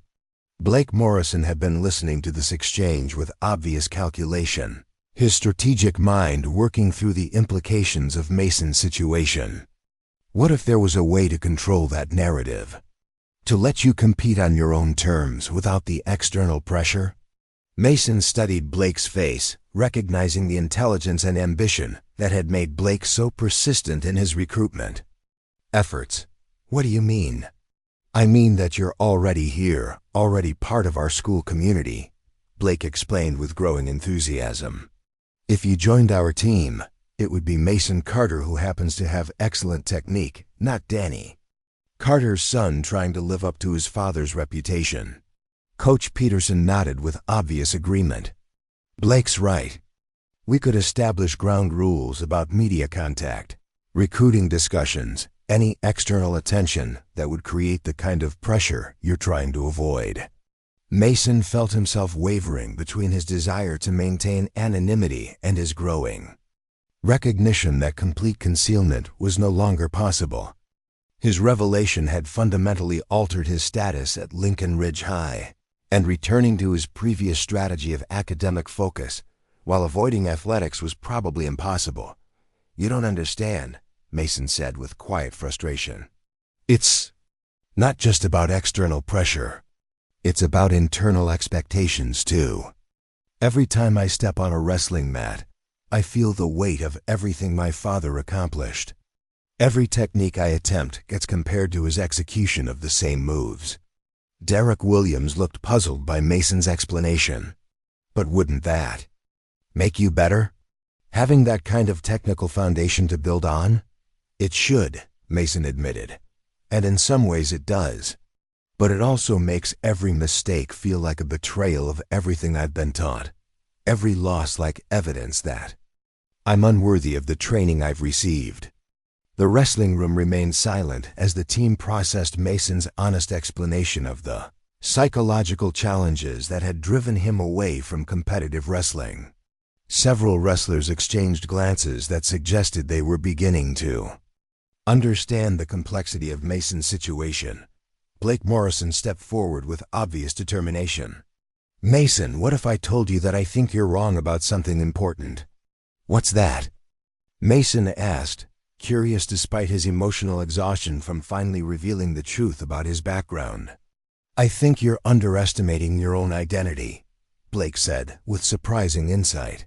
You're so focused on avoiding comparisons to your father that you're not allowing yourself to discover who you are as a wrestler independent of his legacy. Mason felt a spark of anger at Blake's presumptuous analysis. You have no idea what it's like to live in the shadow of someone whose achievements are constantly held up as the standard you're supposed to meet. You're right, Blake acknowledged. Without defensiveness, I don't know what that's like. But I do know what it's like to be defined by other people's expectations, to feel like your worth is determined by whether you meet standards that you didn't set for yourself. The admission caught Mason off guard, revealing a vulnerability in Blake Morrison that he hadn't expected to see. Blake's confidence and social dominance had made him appear immune to the kinds of pressures that Mason struggled with, but his words suggested otherwise. The difference, Blake continued, is that I decided to use those expectations as motivation rather than letting them limit what I was willing to attempt. Maybe that approach could work for you too. Coach Peterson had been observing this exchange with obvious fascination, clearly recognizing that he was witnessing a pivotal moment in Mason's relationship with competitive wrestling. Mason, would you be willing to consider a compromise? What kind of compromise? Mason asked carefully, recognizing that Coach Peterson was about to propose something that would test his willingness to re-engage with the sport he'd walked away from. Join our team for the remainder of the season, but with clear boundaries about external pressure and publicity, Coach Peterson explained. No interviews, no special attention from college recruiters, no emphasis on your father's legacy. Just compete as yourself and see how that feels. Mason looked around the wrestling room at faces that were now watching him with obvious interest and respect rather than the casual dismissal he'd experienced during his first weeks at Lincoln Ridge High. His revelation had fundamentally altered how these wrestlers perceived him, but not necessarily in the overwhelming way he'd feared. I need time to think about it, Mason said finally, recognizing that the decision would require careful consideration of factors beyond just his immediate emotional response. Of course, Blake replied with obvious satisfaction that Mason was at least considering the possibility. But while you're thinking, maybe you'd be willing to help us with some technique analysis. Nothing competitive, just sharing some of the insights that your training has given you. The suggestion was perfectly calculated to appeal to Mason's academic interests while providing a gradual re-entry into the wrestling world that wouldn't require immediate competitive commitment. Blake Morrison's strategic thinking was impressive, and Mason was beginning to understand why Blake had been so successful in both athletics and student leadership. I could do that, Mason agreed cautiously. As part of the biomechanics research, I could provide technical analysis that might help improve the team's efficiency. Travis Murphy stepped forward with obvious excitement. That would be incredible. Mason, having access to Danny Carter's training methods through you could make us competitive with programs that have way more resources than we do. It's not about my father's methods, Mason corrected with quiet firmness. It's about understanding the mechanical principles that make wrestling techniques effective. That knowledge comes from analysis and study, not just from having a famous parent. Coach Peterson nodded with obvious approval. That's exactly the right perspective. Technical excellence comes from understanding why techniques work, not just from memorizing how to perform them. As the regular wrestling practice resumed around them, Mason found himself in a position he hadn't anticipated when he'd entered the wrestling room that afternoon. His carefully maintained anonymity was completely destroyed, but instead of feeling overwhelmed by unwanted attention, he was discovering that honest acknowledgement of his background might create possibilities that concealment had made impossible. Blake Morrison approached him as the practice session concluded. Mason, I owe you an apology for being so persistent about recruitment when you were clearly trying to avoid exactly this kind of situation. Mason studied Blake's expression, recognizing genuine sincerity behind the apology. You were just doing what you thought was best for your team. I understand that. Still, Blake continued, I should have recognized that someone with your obvious technical knowledge might have complicated reasons for avoiding competition. I was so focused on what you could contribute to our program that I didn't consider what joining the program might cost you personally. The acknowledgement revealed a thoughtfulness in Blake Morrison that Mason hadn't expected, suggesting that Blake's leadership abilities extended beyond simple strategic manipulation to include genuine concern for the people he worked with. "Thanks for saying that," Mason replied. "And for what it's worth, I understand why you were so persistent. You care about your team's success, and you recognize that I might be able to help achieve that success." As Mason gathered his research, equipment, and prepared to leave the wrestling room, he realized that his relationship with Lincoln Ridge High had been fundamentally transformed in the space of a single afternoon.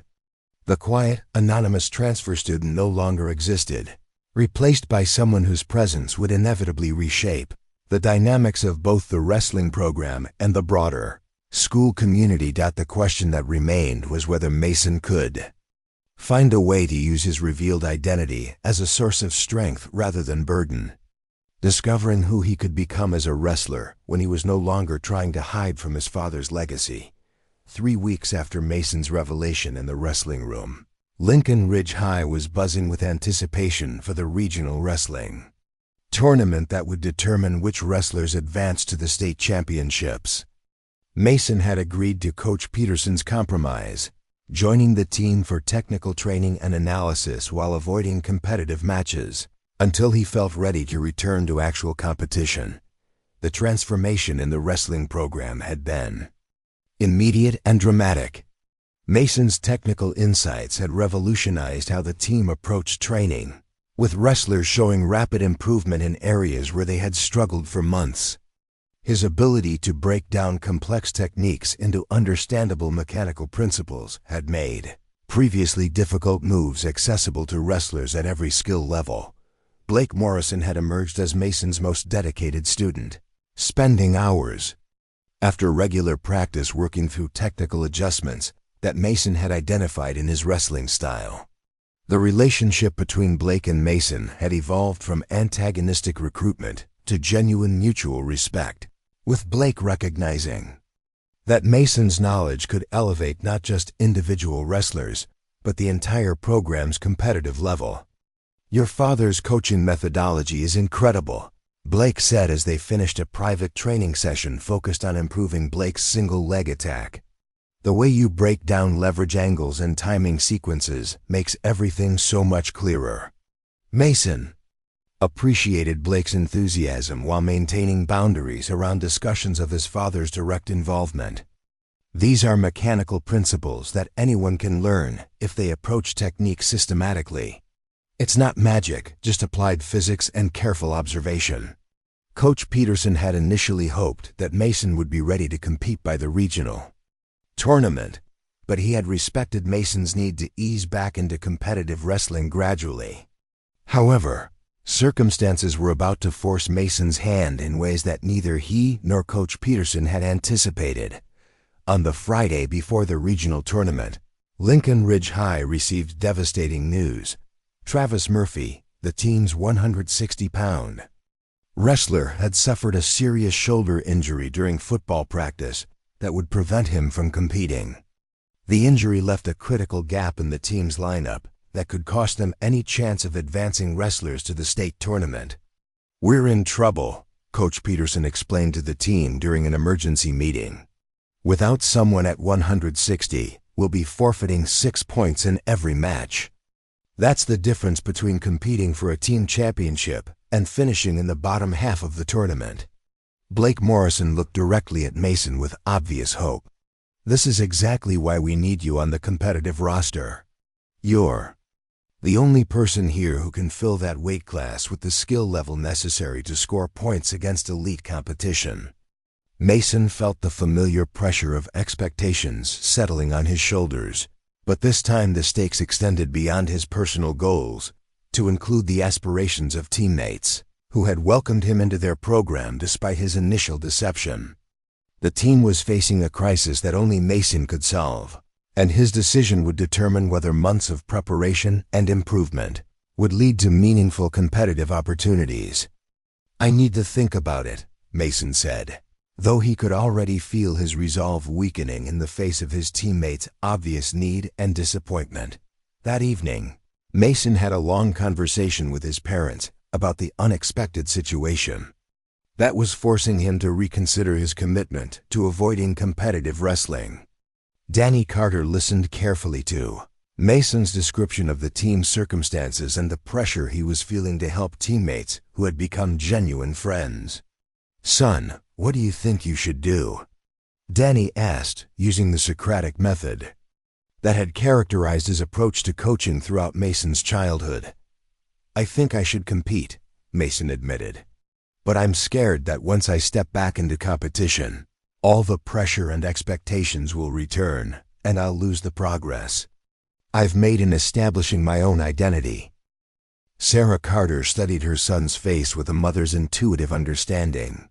"Maybe the question isn't whether the pressure will return, but whether you're strong enough now to handle it differently than you did before." Danny nodded with obvious approval of his wife's insight. "Mason, you've spent the past month proving that you can share your knowledge and skills in ways that help others without losing yourself in the process. Maybe that experience has prepared you to compete on your own terms rather than mine." The conversation continued late into the evening, with Mason's parents helping him work through the complex emotions and strategic considerations that would influence his decision. By midnight, Mason had reached a conclusion that surprised even himself. He would compete in the regional tournament, not to prove himself worthy of his father's legacy, but to help teammates who had earned his loyalty and respect. Saturday morning arrived with the kind of nervous energy that Mason remembered from his competitive days. But the anxiety felt different, now focused on helping his team succeed rather than on meeting external expectations about his individual performance. As he put on a Lincoln Ridge High wrestling singlet for the first time, Mason felt like he was reclaiming an essential part of his identity. Rather than submitting to unwanted pressure, the regional tournament was being held at Jefferson High School, a large facility that could accommodate the 8-team competition and the hundreds of spectators who would attend. Mason's entry into the tournament had been completed late Friday evening, giving him the minimum registration time required by tournament rules. Blake Morrison found Mason in the warm-up area, preparing for his first competitive match in over 2 years. "How are you feeling?" Blake asked with obvious concern for Mason's mental state. "Nervous," Mason admitted honestly, "but good nervous, if that makes sense. Like I'm finally doing something I choose to do rather than something I'm supposed to do." Blake nodded with understanding. "That's exactly how competition should feel. You're wrestling for yourself and your teammates, not for anyone else's expectations." Coach Peterson approached with Mason's tournament bracket, showing him the path he would need to navigate to advance to the state tournament. "You're seeded 4th based on your lack of recent competition results," Coach Peterson explained. "That actually works in our favor. Your opponents won't have any video or scouting reports to prepare against your style." Mason studied the bracket with professional interest, recognizing several names from his research into regional wrestling programs. His first opponent was Marcus Rodriguez from Valley High, a solid wrestler with a 24-3 record who had placed 3rd at regionals the previous year. "Rodriguez is strong and well-conditioned," Coach Peterson continued, "but his technique is relatively basic. If you can neutralize his physical advantages, you should be able to control the match through superior positioning and timing." As Mason continued his warm-up routine, word began to spread through the tournament venue that Lincoln Ridge High had made a late addition to their lineup. Coaches from other schools started paying attention to Mason's preparation, curious about the unknown wrestler who would be representing a program that had struggled at 160 pounds all season. The opening ceremonies proceeded with the usual pageantry of high school wrestling tournaments, but Mason found himself genuinely enjoying the competitive atmosphere for the first time in years. Instead of feeling burdened by expectations, he felt energized by the opportunity to test his abilities against serious competition. While representing teammates who had become genuine friends, Mason's first match was called at 10:30 a.m., and he walked onto the mat with a confidence that surprised even himself. The nervous energy that had characterized his earlier competitive experiences had been replaced by a calm focus that allowed him to see the tactical situation clearly and respond appropriately to whatever his opponent attempted. Marcus Rodriguez was exactly what Coach Peterson had described: strong, well-conditioned, and technically competent without being exceptional. Mason spent the first period studying Rodriguez's tendencies and movement patterns, content to keep the score close while gathering information about his opponent's strengths and weaknesses. The crowd began to take notice during the second period when Mason's technical superiority became apparent.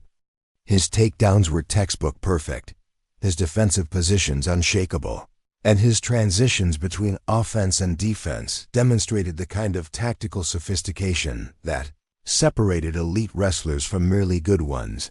Blake Morrison watched from the corner with growing excitement as Mason systematically dismantled an opponent who had been expected to provide serious competition. "He's not just winning," Blake observed to Coach Peterson. "He's making it look easy." By the end of the second period, Mason led 8-2 and had completely neutralized every aspect of Rodriguez's game plan. The final period became a technical demonstration rather than a competitive match, with Mason scoring at will while showing the kind of positional control that his father had been famous for during his championship years. Mason's victory was decisive and comprehensive, advancing him to the semifinals against the tournament's second seed. More importantly, his performance had announced to everyone present that Lincoln Ridge High now possessed a legitimate state championship contender at 160 pounds. The semifinal match arrived 2 hours later, giving Mason time to rest and analyze video of his next opponent with Coach Peterson. Jake Sullivan from Mountain Ridge Academy was the tournament's second seed with a 28-1 record and a reputation for aggressive wrestling that had overwhelmed most of his previous opponents. "Sullivan likes to push the pace early and often, Coach," Peterson explained as they reviewed tape. "His conditioning is excellent and he's used to wearing down opponents through constant pressure.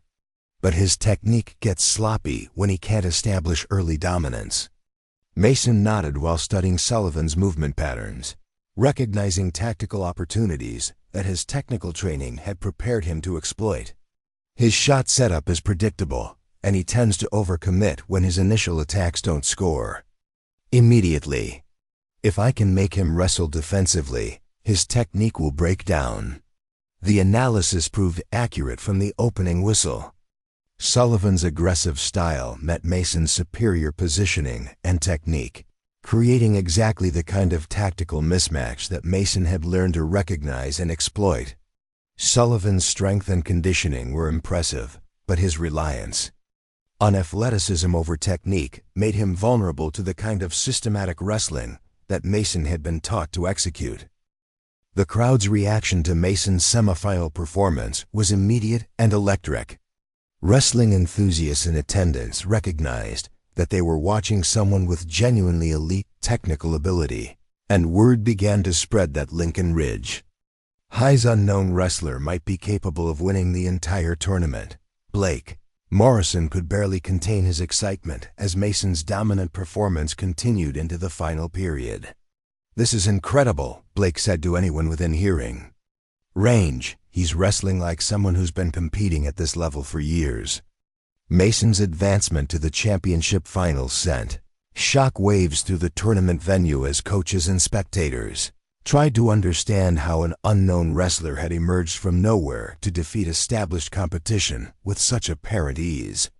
The wrestling community was small enough that genuine surprises were rare, and Mason's performance represented exactly the kind of unexpected excellence that made tournaments memorable.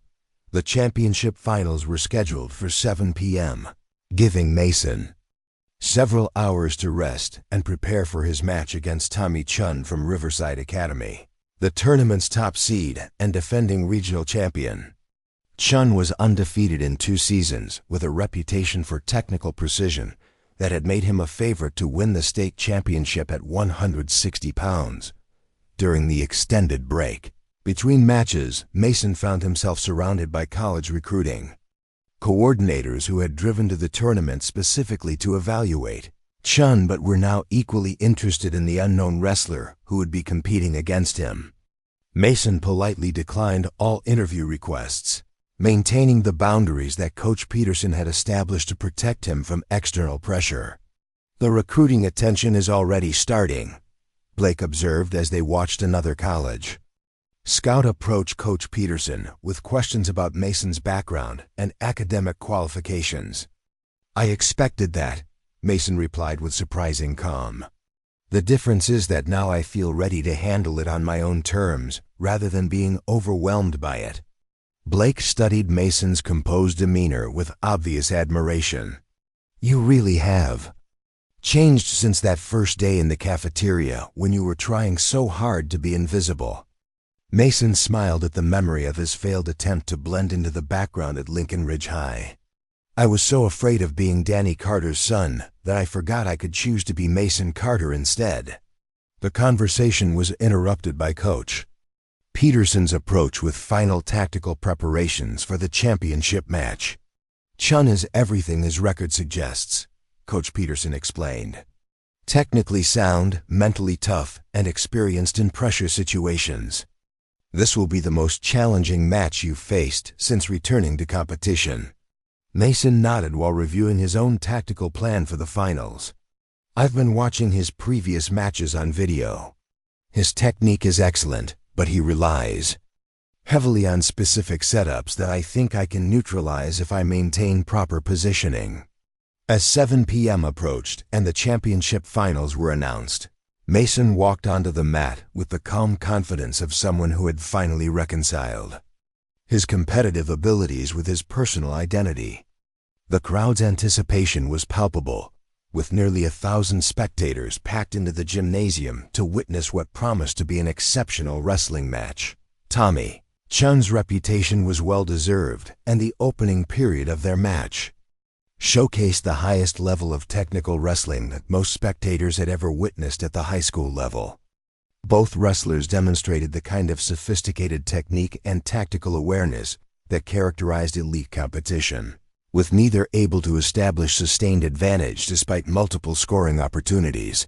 The second period saw Mason begin to implement the strategic adjustments that his technical training had prepared him for.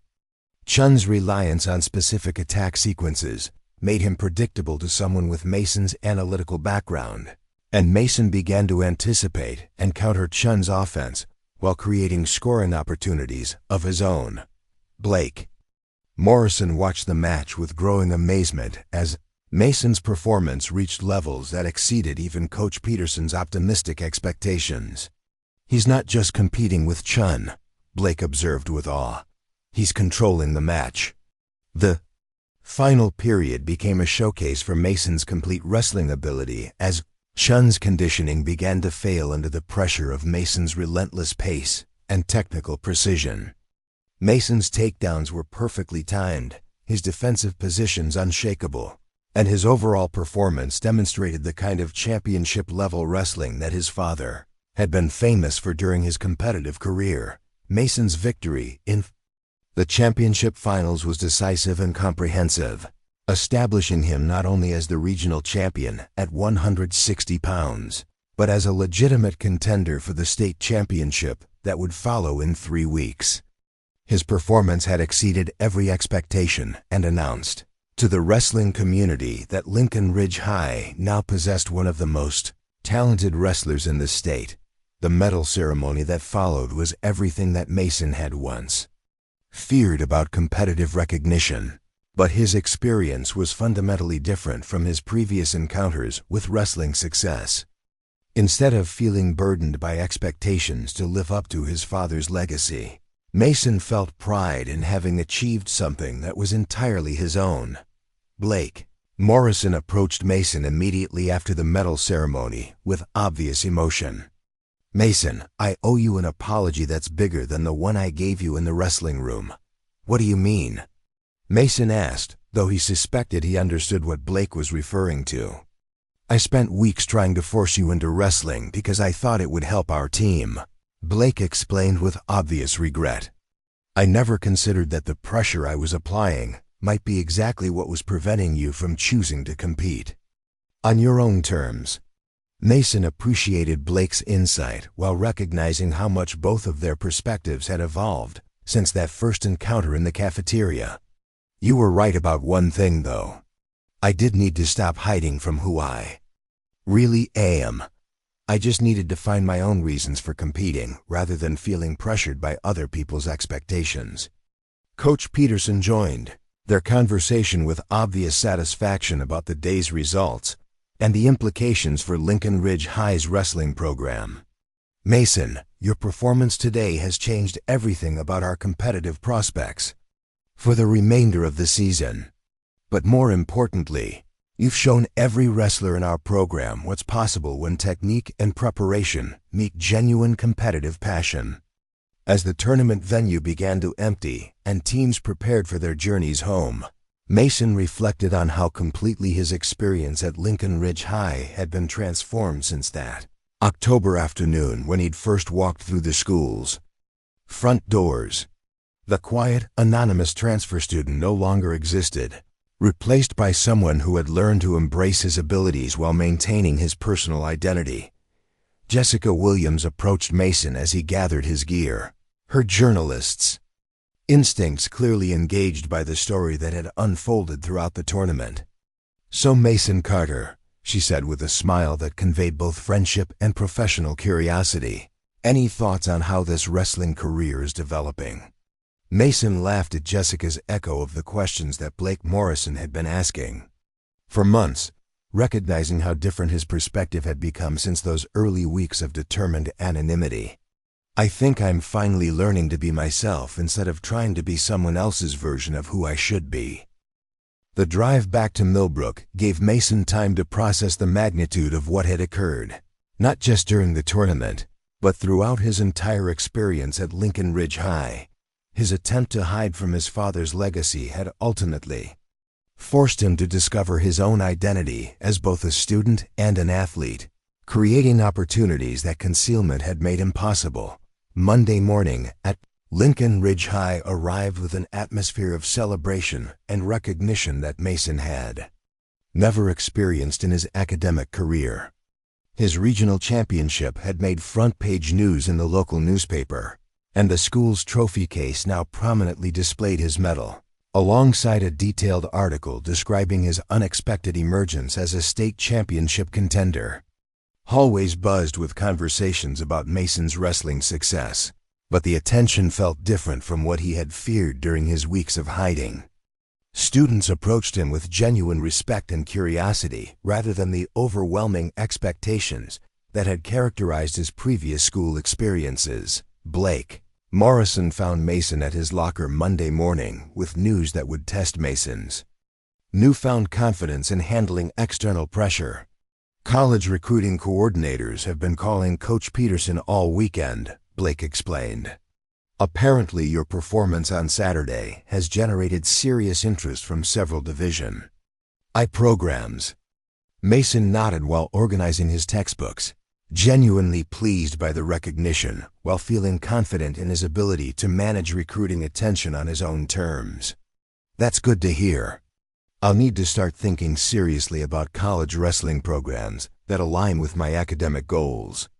The difference is that now you get to choose which opportunities to pursue," Blake observed with obvious satisfaction. "You're not hiding from your abilities anymore, so you can use them strategically to achieve your own objectives." The conversation was interrupted by Jessica Williams' approach with a final request that symbolized Mason's complete transformation at Lincoln Ridge High. "Mason, I'm writing a feature article about your wrestling success for the school newspaper. Would you be willing to do an interview about your experience at Lincoln Ridge High?" Mason considered Jessica's request while recognizing that agreeing to publicity represented the final step in abandoning his strategy of anonymity. But the teenager who had once been terrified of attention was now confident enough to control how his story was told. "I'd be happy to do that interview," Mason replied.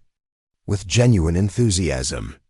But I want to focus on how Lincoln Ridge High's wrestling program helped me rediscover my passion for competition, not just on my individual success. As Mason walked to his first class that Monday morning, he reflected on the profound transformation that had occurred since he'd first entered Lincoln Ridge High hoping to remain invisible.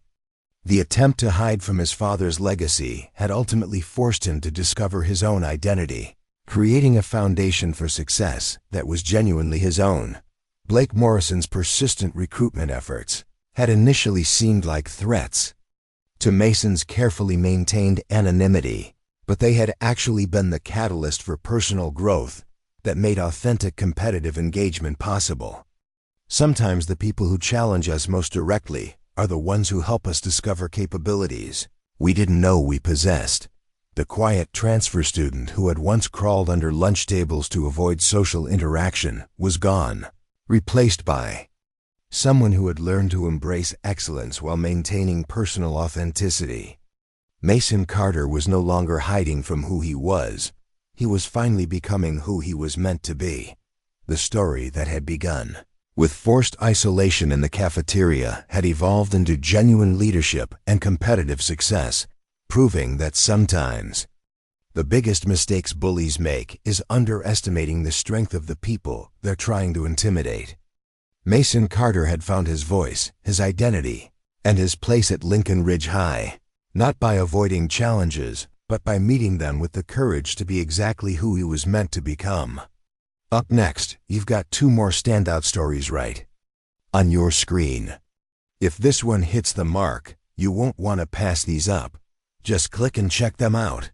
And don't forget to subscribe and turn on the notification bell so you don't miss any upload from us.